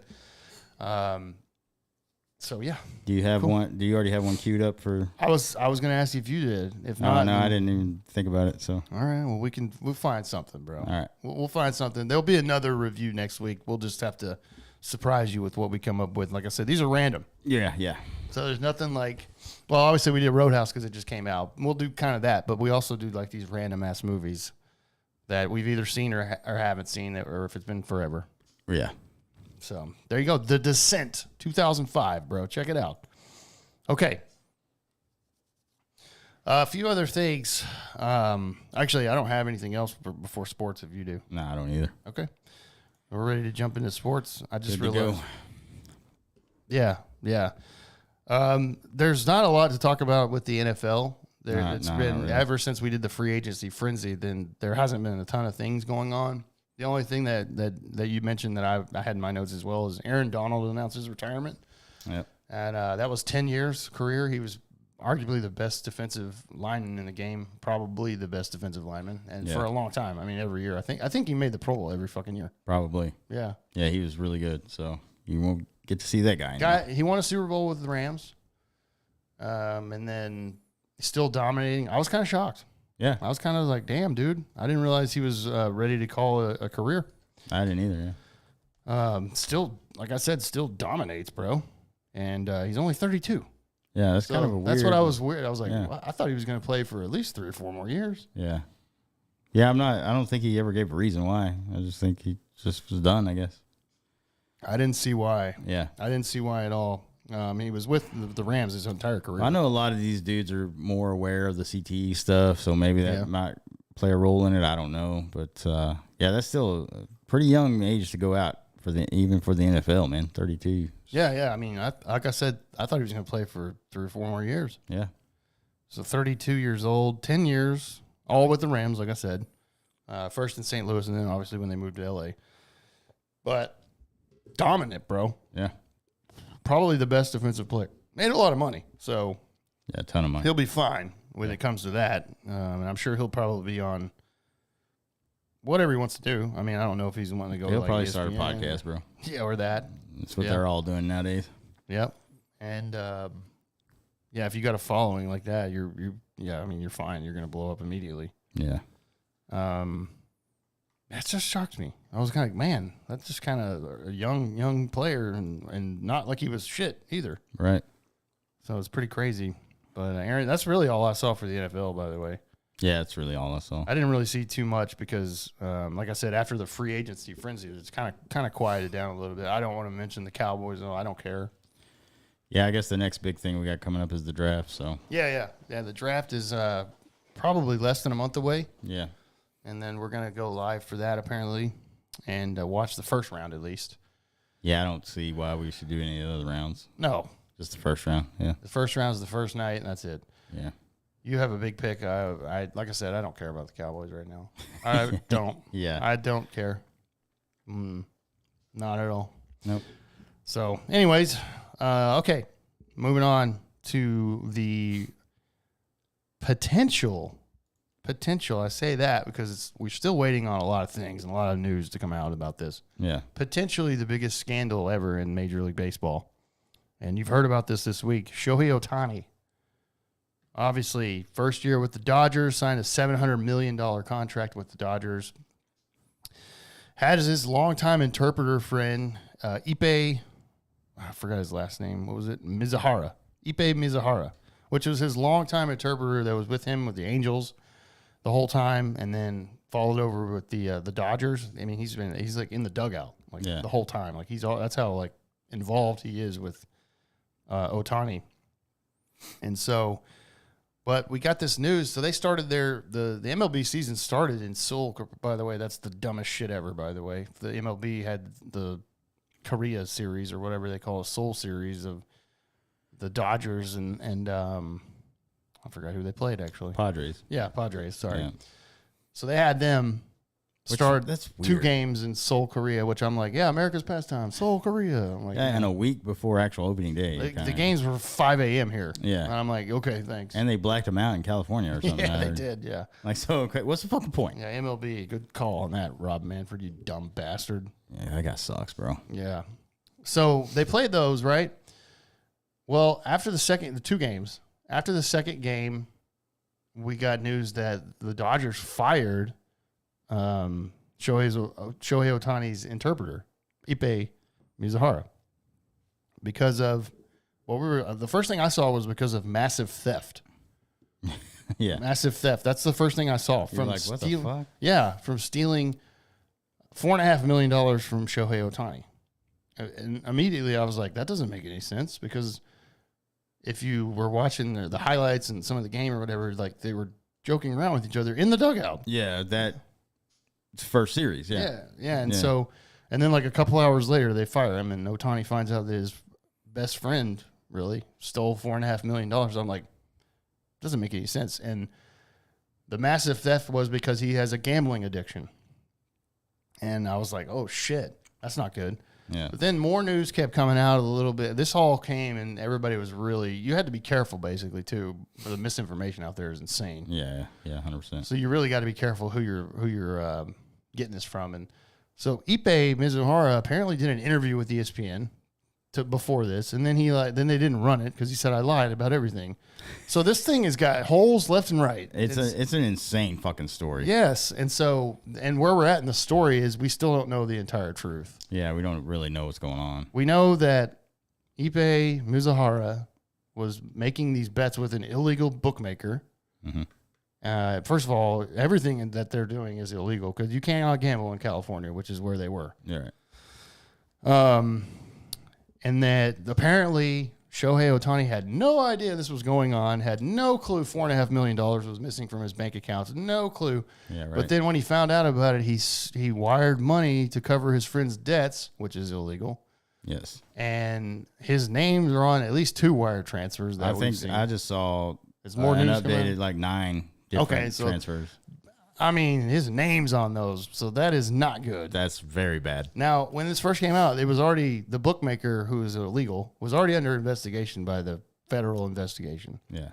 And that's where you're like, oh shit. That's why I think Ippei obviously got in trouble for this. With the bookmaker being illegal, like I said, it's illegal to gamble in California. Already, it's 100% illegal. Yeah. And so wiring money like that to an illegal bookmaker is also highly illegal. Mm-hmm. MLB did not, at first, was like, we're not doing an invest. They're shitting their pants, basically, because this is Shohei Ohtani, the biggest star in the game. Now, we've known in the last couple of days, MLB also formally launched an investigation into this. I don't see a road where this works well at all for Shohei Ohtani because there's no way in hell you'll ever convince me that Ohtani had no idea of this. He either had an idea and was giving him money to loan money to him to bet, or Ohtani was betting himself, but Ippei was the guy that was placing the bets. Or you'll never convince me that the guy didn't know $4 million was missing from his accounts. Yeah, this is where it says the allegations against Mizuhara centered specifically on wire transfers from Ohtani's account, totaling at least $4.5 million made in at least 9 payments of $500K. Yeah. And this is coming from Ohtani's account. I don't care how much money you make, you're going to notice $4.5 million Of course. getting transferred. Yes. There's no way that he doesn't know. Can't be like, oh, yeah, $4.5 million, who gives a fuck? There's no fucking way, dude. And the bookmaker credited Mizuhara with $4.5 million when Mizuhara does not make that much money. There's no goddamn bookie in the world that's going to be like, yeah, you got $4.5 million credit. Yeah. No way. Unless he knows that, okay, Mizuhara's got access to Ohtani's funds. Yeah. He's good for it, basically. There's no bookmaker. Like right now, if I went out to a bookmaker and I was like, I need $4 million in credit, they're going to be like, no, you don't make enough money. Because they're not stupid. Or you're going to die. Yeah. Because they're going to kill you. There's no way. And so here's what I think, dude. And we're going to get more news as this comes out, because tomorrow, I just found out before we went live here, tomorrow Ohtani's making an official statement at some point tomorrow. So there's going to be more coming out about this. If he's making a statement, it's going to be that he had no idea. Well, we'll see. It's obviously going to be whatever his lawyers tell him to do. Oh yeah, 100%. And they're going to tell him, like, you didn't know this shit was going on. Yeah, it was just it was weird because we got the story originally from Ipe, and nope, stop. Our lawyers are going to say something now. So this has already been twisted and turned, and we're not getting the truth. There's no way. No. And I 100% believe that Ohtani knew. 100%. He's known this guy since 2013. Yeah. So when he first became they're like best friends. Yeah, that's why he brought him over here. Yeah. Because he met him on that Japanese team he played on when he was a rookie. He brought him over here because they had become such good friends, and he's like, hey, I need an interpreter when I go to America. He's like, cool, man. Guarantee they've talked about this shit. And he knows, bro. This is, yeah. I mean, look, there's no way that you don't know that much money is missing from your accounts. There's no way. If he comes out and says, hey, I spent that money to cover, he's going to get banned from baseball. You would think something it's would illegal happen. betting. I don't care if it was on baseball. See, that's the line right there. That MLB could play like, oh, he didn't bet on baseball though, so he's okay. Because Pete Rose got banned for life for betting on baseball. Yeah. But they could be like, Ohtani bet and it was illegal. We'll suspend him, but he's good because he didn't bet on baseball. Which I'm like, I mean, it may come out that he did. Who knows? Yeah, it's still a gray area. It is, man. it is. But they're not stupid. The MLB, the amount of money that MLB gets from just this guy in the league, is going to be one of those. They're gonna. I don't know. They're gonna try to spin this to where they keep him around. Obviously. Well, they're not going to have a choice if the federal investigation comes out. Yeah, that's true. I mean, that's the thing. It's being federally investigated. Yeah. MLB's doing their own investigation, but federal investigators are doing this. Yeah, that's the one. Yeah. That's gonna determine this whole thing for sure. Oh man. This is crazy because, like I said, obviously we all know that he's the biggest MLB star, and $700 million. You remember what I told you, bro? When all this shit came out with the NFL players that were getting suspended, there's like no name motherfuckers, right? Yeah. I said one day one of these big motherfuckers are gonna get busted. Yeah. Boom. Look what just happened. No, you're right. And they, you know what? They also have themselves to blame because they take sponsorships from like DraftKings and Caesar Sportsbook and stuff like that. You don't think these players are betting? Nah, 100. They're bored. They have a fuck ton of money. When you have a goddamn endless amount of cash, bro, and you're like, man, let's see what it. Yeah, this could not be horrific enough for Dodgers fans, and I'm laughing, bro. Yeah, I'm not laughing because I want to see Ohtani go down. I'm just laughing because of I hated the way they were able to do the contract. Yeah, that was a chicken shit way to do a contract. Yeah, and the fact that they basically like just built their team for free agency and stuff. And I mean, it would suck if Ohtani was guilty and gets fucked from this completely. Yeah, because I mean, he's one of the most exciting players to watch. Yeah, he's one of the best. He's probably the best hitter in baseball. Yeah. Or, one of them, obviously. And then once he does pitch, he's really good at that. He's the best two-way guy we've seen in forever. Yeah, since Babe Ruth. Yeah. And so it would suck to lose that. But, I mean, bro, rules are rules, man, I mean, you can't do anything illegal. Yeah. And if you do something illegal, you're going to pay consequences. I just have it's just going to be boilerplate fucking shit from lawyers he's going to say tomorrow. He's going to be like, I don't know. Sure. He may not say anything at all. Like, he just may say, I'm just focusing on baseball, and we're going to find out what happens because I don't know what's going on, is what he's probably going to say. Yeah, Who knows, man? I can't wait to hear that. Well, we'll see because it'll depend on what the federal investigators say, too. They're like, hey, we know this happened officially. Yeah. And so you can't come out and lie. $4.5 million from his accounts. They already know that. Yeah. Yeah. Well, his name's on the transfers, too. Oh, yeah. I don't see there's any way this guy's not fucked somehow. Yeah, no, he is. Yeah. Yeah, those transfers that's the I mean, that is illegal, bro. Yeah. Yeah. It blows my mind because and the Dodgers fans out there on Twitter are freaking out, bro. Dude, Ohtani, because you know how like they're Japanese guys are like really big on the honor thing, Yeah, they are. And so he may come out and say, yeah, man, I was helping my friend out, and may fuck himself. I don't know what he's thinking about doing. Well, whatever he was going to say will be investigated anyways, so tell the truth. Yeah. I mean, that's the only thing you should be doing. Yeah. But he won't. No. No, his lawyers are like, bro, get up there and say, oh, no, I don't have a clue where my $4.5 million are. Whatever he's going to say, his lawyers have typed it out for him. Yeah, I guess he's going to have a new interpreter up there with him. Yeah, I would say. Yeah, because that's the weirdest thing in the world, bro. Dude, imagine he's talking and he has that interpreter, bro, the Ipe guy. He's like, oh. What? Yeah, I'd be like, wait, they're still friends? Apparently this guy stole $4.5 million from him. He's up there really like, what kind of fucking circus show is this shit, The bro? whole thing makes no sense because, like I said, in the dugout, they're just joking around with each other still. Yeah, and then yeah. 2 hours later, he's like, oh, you stole $4 million. Get away from me. I hate you. Yeah, no. I'm like, I don't think so, He dude. covered those bets because it's his buddy. Yeah. And he obviously has the money. He just got Of paid course. a shit ton of I mean, money. he's got a ton of money, dude. Yeah. Even without this $700 million contract, Ohtani. Well, last year he had that 1 year deal or whatever before his free agency. He signed for like $30 million. He makes last more year. money off of endorsements and everything. Oh yeah, he's but fine. over his MLB contract. Yeah. He makes more money that way. So, yeah, he's definitely got. That's why I'm saying. That's why the bookmaker floated that guy the 4.5 because there's no goddamn way. He's like, oh yeah, sure, you got it. You're good for it. No, he's like, oh, Ohtani's in it. Okay, yeah, well, he's got it. Yeah, well, Otherwise, he's a shitty bookmaker. I couldn't even guess what an interpreter would make. I mean, I'm pretty sure he's probably making. Because he's with him all the time. Yeah, so, I mean, probably decent. I mean, probably great to live. I mean, not millions, probably. No, God, no. There's no fucking way. Like 150K a year, maybe. Maybe or something like that. Yeah, I don't know. 6 figures. There's no way. He's like, here's $4.5 million as a bonus. Yeah. Merry Christmas, guy. And plus, you can't do that. No. There's tax implications. Oh on no, that. yeah, you're fucked, bro. You can't just give somebody $5 million without some tax shit. Yeah, you think that illegal bookmaker's like, I gotta report this on my taxes. Yeah. And that's the other thing too, as far as those transfers and everything like that. Like I've seen people in banking like come out and be like, dude, you know how much authorization has to happen? There's no fucking way somebody just loses $4.5 million. Right. The authorization. Well, even breaking it up in those 9 payments of $500K is still a ton of money. You still got to have authorization. Yeah, like that's still a massive all amount. kinds of shit, dude. There's no way you can just do that and be like, okay, here you go.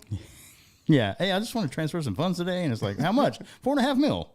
Oh, perfect. Yeah. Or even $500K in 9 different times. There's no way, dude. Yeah. So we're obviously going to get way more news from this week, especially, and then who knows in the future? We'll see. There's the investigation. Who knows how long it's going to take? Yeah, who knows? I'm like MLB still has not come out and said like he's suspended. Nothing. So he could still play. Like he's probably going to be.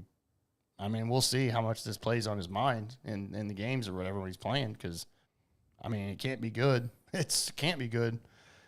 And I bet the Dodgers are fucking shitting their pants too, bro. Oh, yeah. Because they just made a huge investment on this guy. And he hasn't even, well, he's played 1 series. 2 games. Yeah, 2 games, yeah. Yeah. But I'm just saying, you count on this guy for 10 years to be a two-way guy for at least 9 of those. Yeah. You're hoping. Yeah.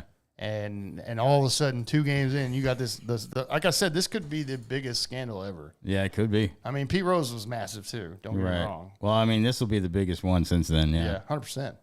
And Pete Rose has a lifetime fucking ban on baseball. He's got a lifetime ban. And we've always said that more hits than anybody in history, and he's not in the Hall of Fame. Well, that's the thing too. As a player, he didn't bet until he was a manager. Yeah. So as a player, the player should be in. Right. He's got like 4,200 hits. Nobody's going to ever come close to that. No, it's not going to happen. No.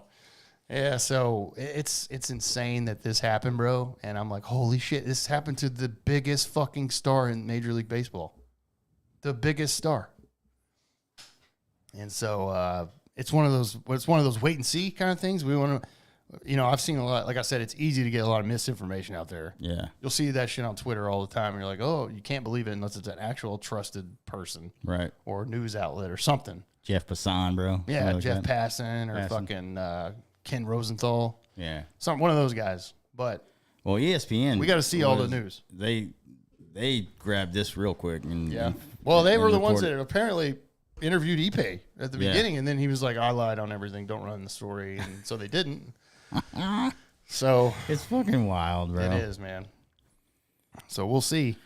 We'll see, bro. I can't wait for that press conference tomorrow. It's gonna be it's not I don't think it's gonna be anything exciting. I think he's just gonna deny everything. Well, it'll be like a lawyer statement. Yeah, it's gonna. That's what I would think. Yeah, he's gonna. Yeah, it's gonna be. I don't think anything groundbreaking is going to happen. We'll see. It could and blow us away. Yeah, it could be. You never know, bro. So that's the biggest story out of Major League Baseball the last few days. That hit off like a fucking bomb, bro. Like, what the fuck? That came out of nowhere. Ohtani hopped a fucking midnight flight back to Japan, bro, and doesn't come back. You're like, oh shit. Fucking flight risk, bro. Ippei's dead in his hotel. You're like, what the fuck is going on? Yeah, I'll be like, what the? We'd be like, hell yeah, we got content for a long time. Yeah, I'd be like, Jesus, go find Shohei. Yeah. It's crazy, man. Yeah. We'll see what happens, dude. There's a lot more to come on that. Now, speaking of a team that has no scandals, thank God, the Texas Rangers. Yes. And by the way, guys, this is a huge week. This week is opening day. Yes. Thursday, March 28th is opening day, officially opening day for the Texas Rangers. I know the MLB season started with those 2 games over there, but I don't count those. That's stupid. Rangers opening day, Thursday, against the Chicago Cubs. The Rangers are already back home. They have wrapped up the Cactus League. Their final game for the Cactus League was yesterday. They probably are already back home now. They play 2 games, Monday and Tuesday, against the Red Sox in Arlington, exhibition games still. Just more warm-ups, so you'll probably see most of the starters in those lineups. Yeah. Getting their work in, getting themselves fully ready and right for that Thursday opening, which is against the Cubs, like I said, on the 28th. We already know Nathan Eovaldi is the opening day starter. He pitched yesterday. I think he pitched 4 innings and looked pretty good. It's just a tune-up start, just making sure he's ready to rock and roll. Yeah, it's maintenance. Yeah, and just get your work in and make sure you're ready to go, dude. And the Rangers also threw us a curveball this past week as well, because last couple times Chris Young has been talking to the radio or media, he's basically been saying, yeah, the rotation is the rotation. So what we got is what we got. So basically putting a lid on the Jordan Montgomery shit. He's not going to be here. No. Well, they threw us a curveball, which came out of kind of nowhere. They signed Michael Lorenzen, who was a pitcher last year for Detroit and Philadelphia. And for Philadelphia, he came in and threw a no-hitter. He was an all-star last year. And he threw that no-hitter. When he came over to Philadelphia, though, he kind of got rocked a little bit. So they signed him and officially as a starter. So he is in the rotation, which we had 5 pitchers. This is kind of telling. I think me and you talked about this, how they don't trust anybody in the AAA or AA. No. And then they really don't have much faith in Cody Bradford. No, I think they probably are more comfortable with him in the bullpen at the moment. Don't think he's ready to be that number 5 starter. So that's probably why this signing happened. Chris Young did say, like, Cody Bradford is getting a start early in the year, and then Michael Lorenzen's basically stepping in. Well, they'll probably do spot starts throughout. They got to have 6 too, by the way. Yeah. There's a stretch of where they play 17 straight. Yeah. And you got you got to get some rest in somewhere in there. You're gonna kill Eovaldi if you don't. Yeah. Early. Yeah, 100%. I mean, he had a forearm issue last year because they overused him. Yeah. So it's a good signing. It's depth. I mean, I'll take it all day long. It's $4.5 million up, and he can earn up to $7 million. So, like I said, the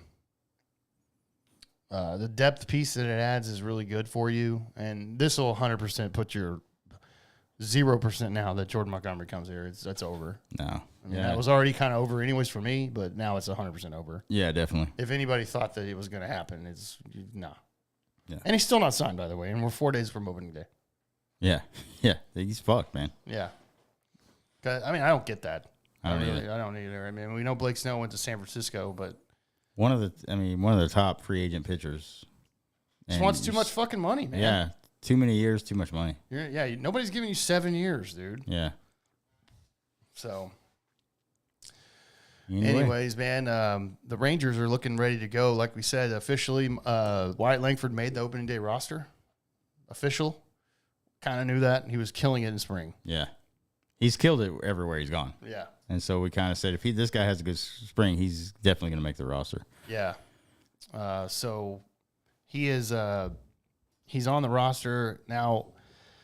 I guess that means that they're just going to rotate left field and DH and right field DH, because Garcia, getting him some spots at DH. I mean, he's a Gold Glove, so you got to have him in the field quite a bit. Yeah, I'm sure he the wants to be biggest up there, matchup too. will probably be against lefties because of Evan Carter. He's still pretty weak. That's really his only weakness. He's good everywhere else. So Yeah.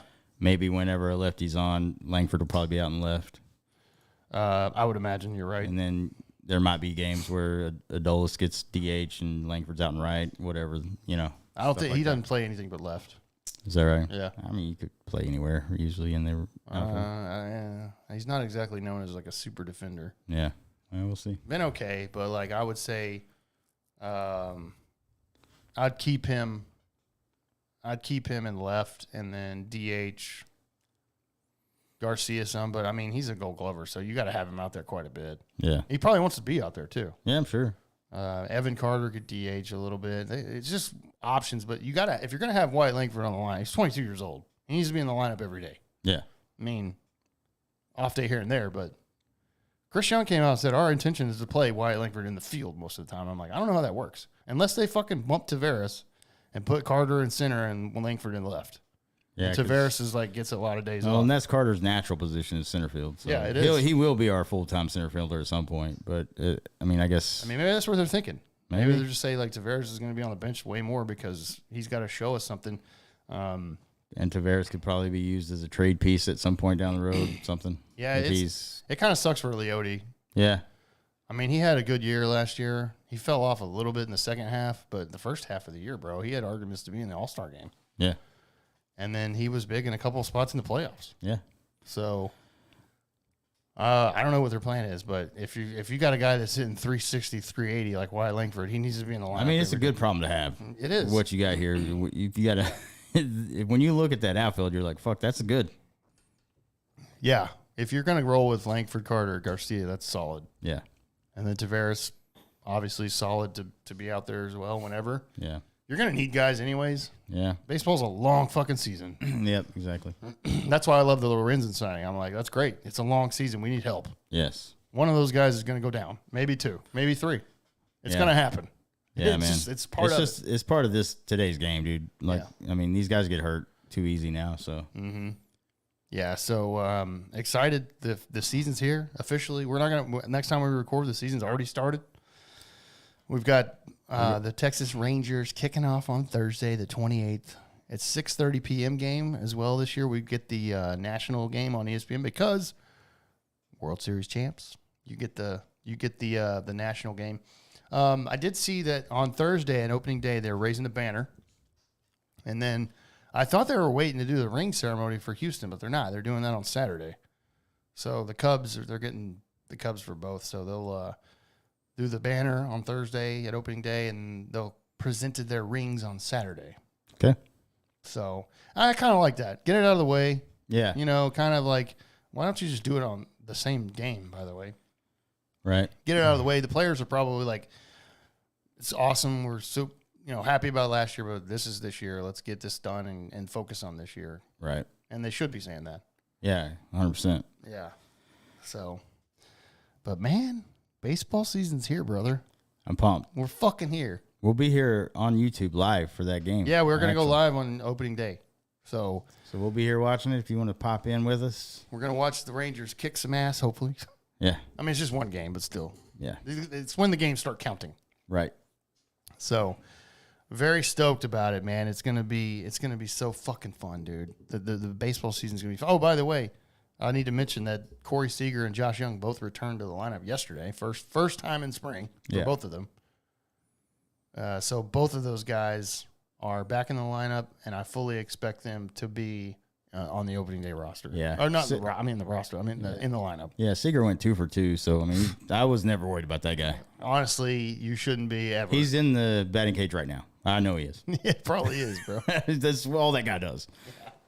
He's so good, bro. Dude, he's a hit machine, bro. Like if he stays healthy, I mean, he could easily win MVP. Yeah, easily, 100%.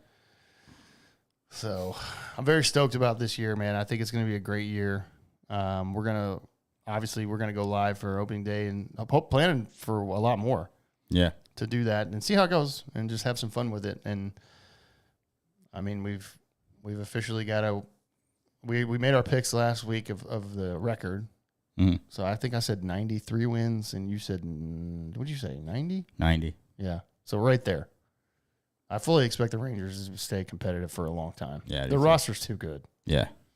So, God damn it, bro. I'm pumped. Fucking A, dude. It's going to be so much fun. It's going to be great. Let's go run it. Hashtag run it back. Yeah. And with that being said, to end this, we're going to end this right now. Yeah, I'm ready, bro.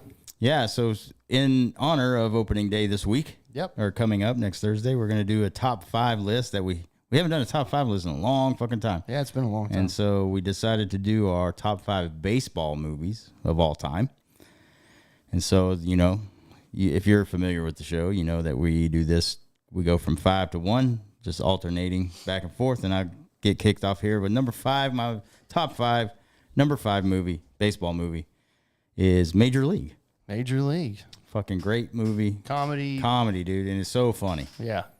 And it's based on a real team, the Cleveland Indians, but they're all fake players, obviously. And Jake Taylor, bro, and the Rick the Wild Thing Vaughn. Yeah, Wild Thing. Serrano and Willie Mays Hayes. It's just a great. Roger Dorn. Yeah.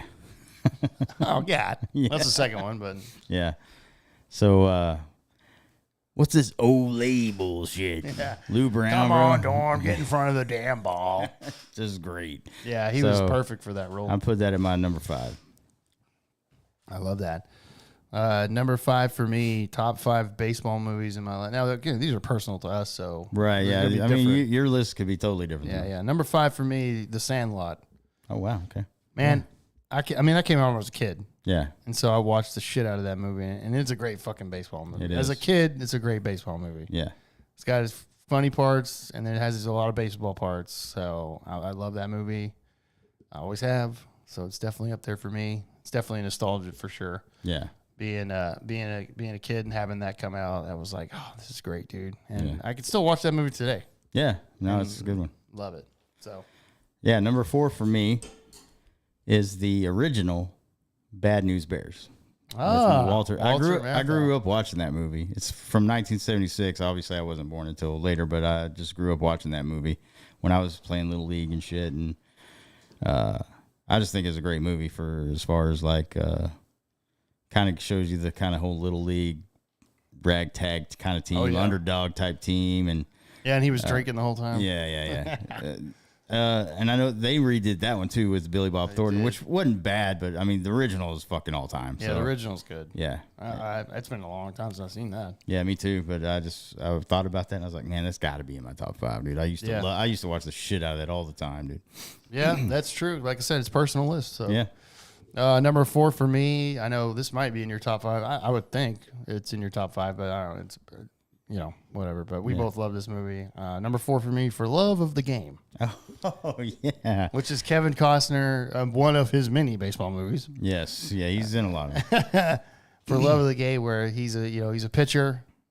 He's at the end of his career. He's been pitching for the Tigers his whole career. Billy Chapel, baby. Billy Chapel, and he's in John C. Reilly's his catcher. Yeah, and he's entangled, like it entangles into like a love story too. Yeah. But he throws a perfect game in the movie or whatever, and he's like, that's his last game or whatever. Yeah. So that's a great fucking baseball movie. Yeah, it really is. And that one didn't make my list, man. It's like they're on the edge. I mean, I had it on the edge, and I was like, man, I love that movie so much. Yeah, I thought about putting it in there. Yeah, but yeah, I kind of went against it. Okay, but yeah, it's a great one, dude. Mm-hmm. So number 3 for me is one that I wasn't gonna put in, but I just thought, man, it's such a great movie, and there's one character that just kind of makes it that's a great movie, and that's A League of Their Own. Oh, okay. Tom Hanks, dude. Yeah, I mean that's on my edge. Yeah. It's not in my top 5, but it was on the edge. Right. So I put that at 3 just because it was such a great fucking movie. It's a great baseball movie. I mean, Tom Hanks, his character in it is so fucking funny and so good. That's an iconic performance. Yeah, it is. That's one of my favorite Tom Hanks performances. If we did like a top 5 Tom Hanks, it'd be in there too. So. I would say it's probably in mine too. Yeah. So that's why I kind of put it there. But it had some good baseball stuff in it too. So. Yeah. Oh, it's a great movie. Yeah. Number 3 for me was your number 5, Major League. Oh, okay. Yeah. So I threw that one up there, and I was like, man, is that too high? And I was like, no, dude, I love that movie. It's fucking great. Yeah. It's just, we've talked about it so much. It's so funny. Yeah. I mean, it is. It's just you could put Major League in 1 and 2 next to each other because they're both equally funny. Yeah. I mean, really. Yeah, no, they are. It's so good. Those almost go hand in hand. Yeah, really. Yeah. Just don't watch the third one. Yeah, the third one's crap. Back to the minors. The only good thing about the third one is that Minnesota Twins manager. God damn, he's funny, bro. He is funny in that movie. Dude, he's like laughing at us for a second. He's like, "What's the pitch count?" And the guy doesn't answer. He's like, "What's the pitch count?" He's spitting out sunflower seeds. I was like, Jesus Christ, this guy's so amazing. Yeah. All right, my number 2 is, I think it was your number 5, The Sandlot, actually. Oh, wow. I put that pretty high just because. Put that high. Yeah, because it's a nostalgia thing for me, too. I was going to say, we were kids, man. And it reminds me of me and my buddies, because we did that all the time, too. We'd go on the weekends, we'd walk to a fucking baseball field right down the road and fucking play all day, bro. That's what they did. Yeah, and so when I watch that movie, it just kind of reminds me of me, because I played baseball all the fucking time. I mean, I love that movie. Yeah, and it's a great fucking baseball movie. Yeah. And even though it's just kids or whatever, and Still, just the story's good. It's what we did as kids. A lot of those kids remind me of dudes I played with, so it's like, yeah, that's my number 2. Yeah. Great funny parts in that movie, too. Yeah. Number 2 for me is 61. Oh, yeah. Which is Billy Crystal's version of Mickey Mantle and Roger Maris' home run chase back in the 50s, which was an amazing story. Mickey Mantle was one of my favorite baseball players. Obviously, I never got to see him play, but the history of him and how good he was and his story, and Roger Maris, his story. I mean, the movie's incredible. Yeah, it is. Billy Crystal did that movie right. Christopher McDonald's in that, actually, as the announcer. Yeah, he is. Anyways, Billy Crystal really knocked that out of the park with the time period and everything, how he redid everything, and it was awesome, dude. It's a great fucking baseball movie. Yeah, it really is. Yeah. That one didn't make my list, but I love that story. Yeah. Just because I'm a big Mickey Mantle fan of how he was, and just man, if that guy laid off the booze and everything that he was on, man, he would all the injuries he had, he would have never had. He would have just been one of the stats wise, he would have been on the top, and it would have been hard to pass that guy. Right? Yeah, just because of how talented he was. Oh yeah, that's a good one, man. My number 1, and I think my number 1 baseball movie made it into my top 5 sports movies when we did that a long time ago. I can't remember. I'm going to assume that we both have the number 1. Same. I don't think so, man. Okay. Mine is a Kevin Costner one, but it's not the one you think of. I know what you're talking about. Okay, no, it's not then. No, it's not. Mine's Bull Durham. I knew that. Yeah, okay. Yeah. My bad. That one just, to me, is like almost a perfect baseball one because it's the minors. It kind of shows how that whole thing goes. Kevin Costner's great in it as the veteran guy that gets sent back down to whatever to that level, and he has to babysit the hot young pitcher that's coming up. Yeah. And, I don't really like the whole Susan Sarandon part of it, where she picks one guy to hang out with all year or whatever. But I mean, it's part of it. But it's been a minute since I saw that movie, but I know what you're talking about. Yeah, but the comedy in that movie is really funny too. Yeah, the comedy's really good. Yeah, that's for sure. Yeah. Okay. So that and like I said, I think that made my top 5 sports movies. I think you're right. I think it did too. Yeah. Yeah. My number 1 is Kevin Costner. I thought this would be on your list, but it wasn't. It almost made it. Field of Dreams. Yeah. Is my number 1. I mean, that's it. It almost went into the third spot where A League of Their Own is, but for Field of Dreams for me was more of a. I mean, it's a baseball movie for sure. It's centered around, but there's not a lot of baseball in that movie except for when they're playing on the field or Field whatever. of Dreams. Yeah. Yeah. No, you're right. But I mean, it's centered around, and plus it's a great. I'm not bashing it at all. It's a great fucking movie. Plus, we got the Field of Dreams like major league game. Yeah, they went out there and played, and Kevin Costner walked out. Like, I was like, okay, I'm crying. Yeah, thanks. That is actually was amazing. Yeah, and our buddy Bill lives close to that place. Yeah, he says he's been to a game there. Yeah, he said anytime you're up there, we'll go. And I'm like, damn, I would love to. We need to get up there. But yeah, I mean, iconic to me. Field of Dreams is great, and then. I mean, you had Ray Liotta as the guy, as that Shoeless Joe Jackson, and then you had I am totally blanking once again. James Earl Jones. James Earl Jones, Jesus, he was in Sandlot too. Yeah, I should have known. Yeah, James Earl Jones in there. People will come, Ray. Yeah, people will come, Ray. Iconic, bro. Yeah, so great.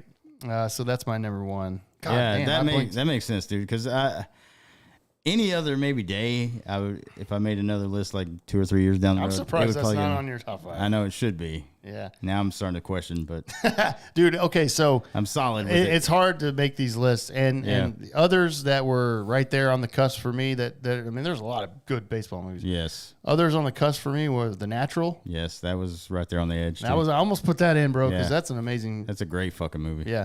Moneyball. I thought they did a really good job of that. Yeah. For Brad me, Pitt was amazing in that, by the way. Yeah, he was. For me, League of Their Own, that was in your top 5, wasn't in mine. Bull Durham was also on my cusp. Yeah. 42. 42, I was about to say that, yeah. Angels in the Outfield, another nostalgia. Amen Out was a great movie, too. Amen Out, yeah. John Cusack was in John that? Cusack, yeah. Like I said, Angels in the Outfield, that's another, that was a remade. Christopher Lloyd remade that. Oh, yeah. And then Rookie of the Year. Oh, yeah. Where it's, I mean, the best part of that, well, I mean, it's a great movie. That came out when I was a kid, too, and I love that movie. Henry Rowan Gardner. Yeah. And then you had some funny stuff in that, too, from Daniel Stern. Yeah, oh, yeah. It was fucking hilarious in that movie. Yeah. Hot ice. I heat up the ice. Yeah, that wacky picture, bro. Yeah. Yeah, man. I beamed him in the minors. He's been following me ever since. Yeah. Rosenberger. There's some funny parts in that movie, dude. So yeah, those are some of the honorable mentions. And like I said, it's really hard to pick 5. Yeah, it is. Because you've seen all those movies and they're all good. So anyways, there you go, man. So that's the end of this episode for in honor of opening day this week for everybody. Baseball's here. We're super stoked. Like Leaf said earlier, we will be live on Thursday evening for the Texas Rangers home opener. That is 6:30 p.m. local time. So we'll be live on YouTube, hanging out, having a good time, watching the first game, see how it goes with baseball. We do this for football every Thursday game. Yes. So we'll see how it goes with baseball. I'm not sure what the plan is. We'll try to feel it out, see what happens. Yeah. That's something we just kind of started, and then we'll just have to kind of see how the interest is, and if you guys want to come in and hang out and watch some Rangers games, we'll do it. Yep, absolutely. So we'll see how that goes. I know not everybody that listens to us, if you're listening away from this local area, then you can't watch some of the Ranger games. So I don't know. We'll just have to feel it out, see how it goes. But it is the national game, so everybody can see it. Yeah. This Thursday. So the Nationals on Thursday, ESPN. Yep. So if y'all want to come in and have a beer with us, do it. Please. That'll be fun. And it'll be just like us, like we do with Thursday night. I mean, obviously we won't have the volume up, but we'll just be chatting with you guys mostly and watching the game. It's like we're at a bar watching the game together. So absolutely. And you can ask us smash or pass question, whatever you want to do. Whatever, dude. Those conversations go everywhere.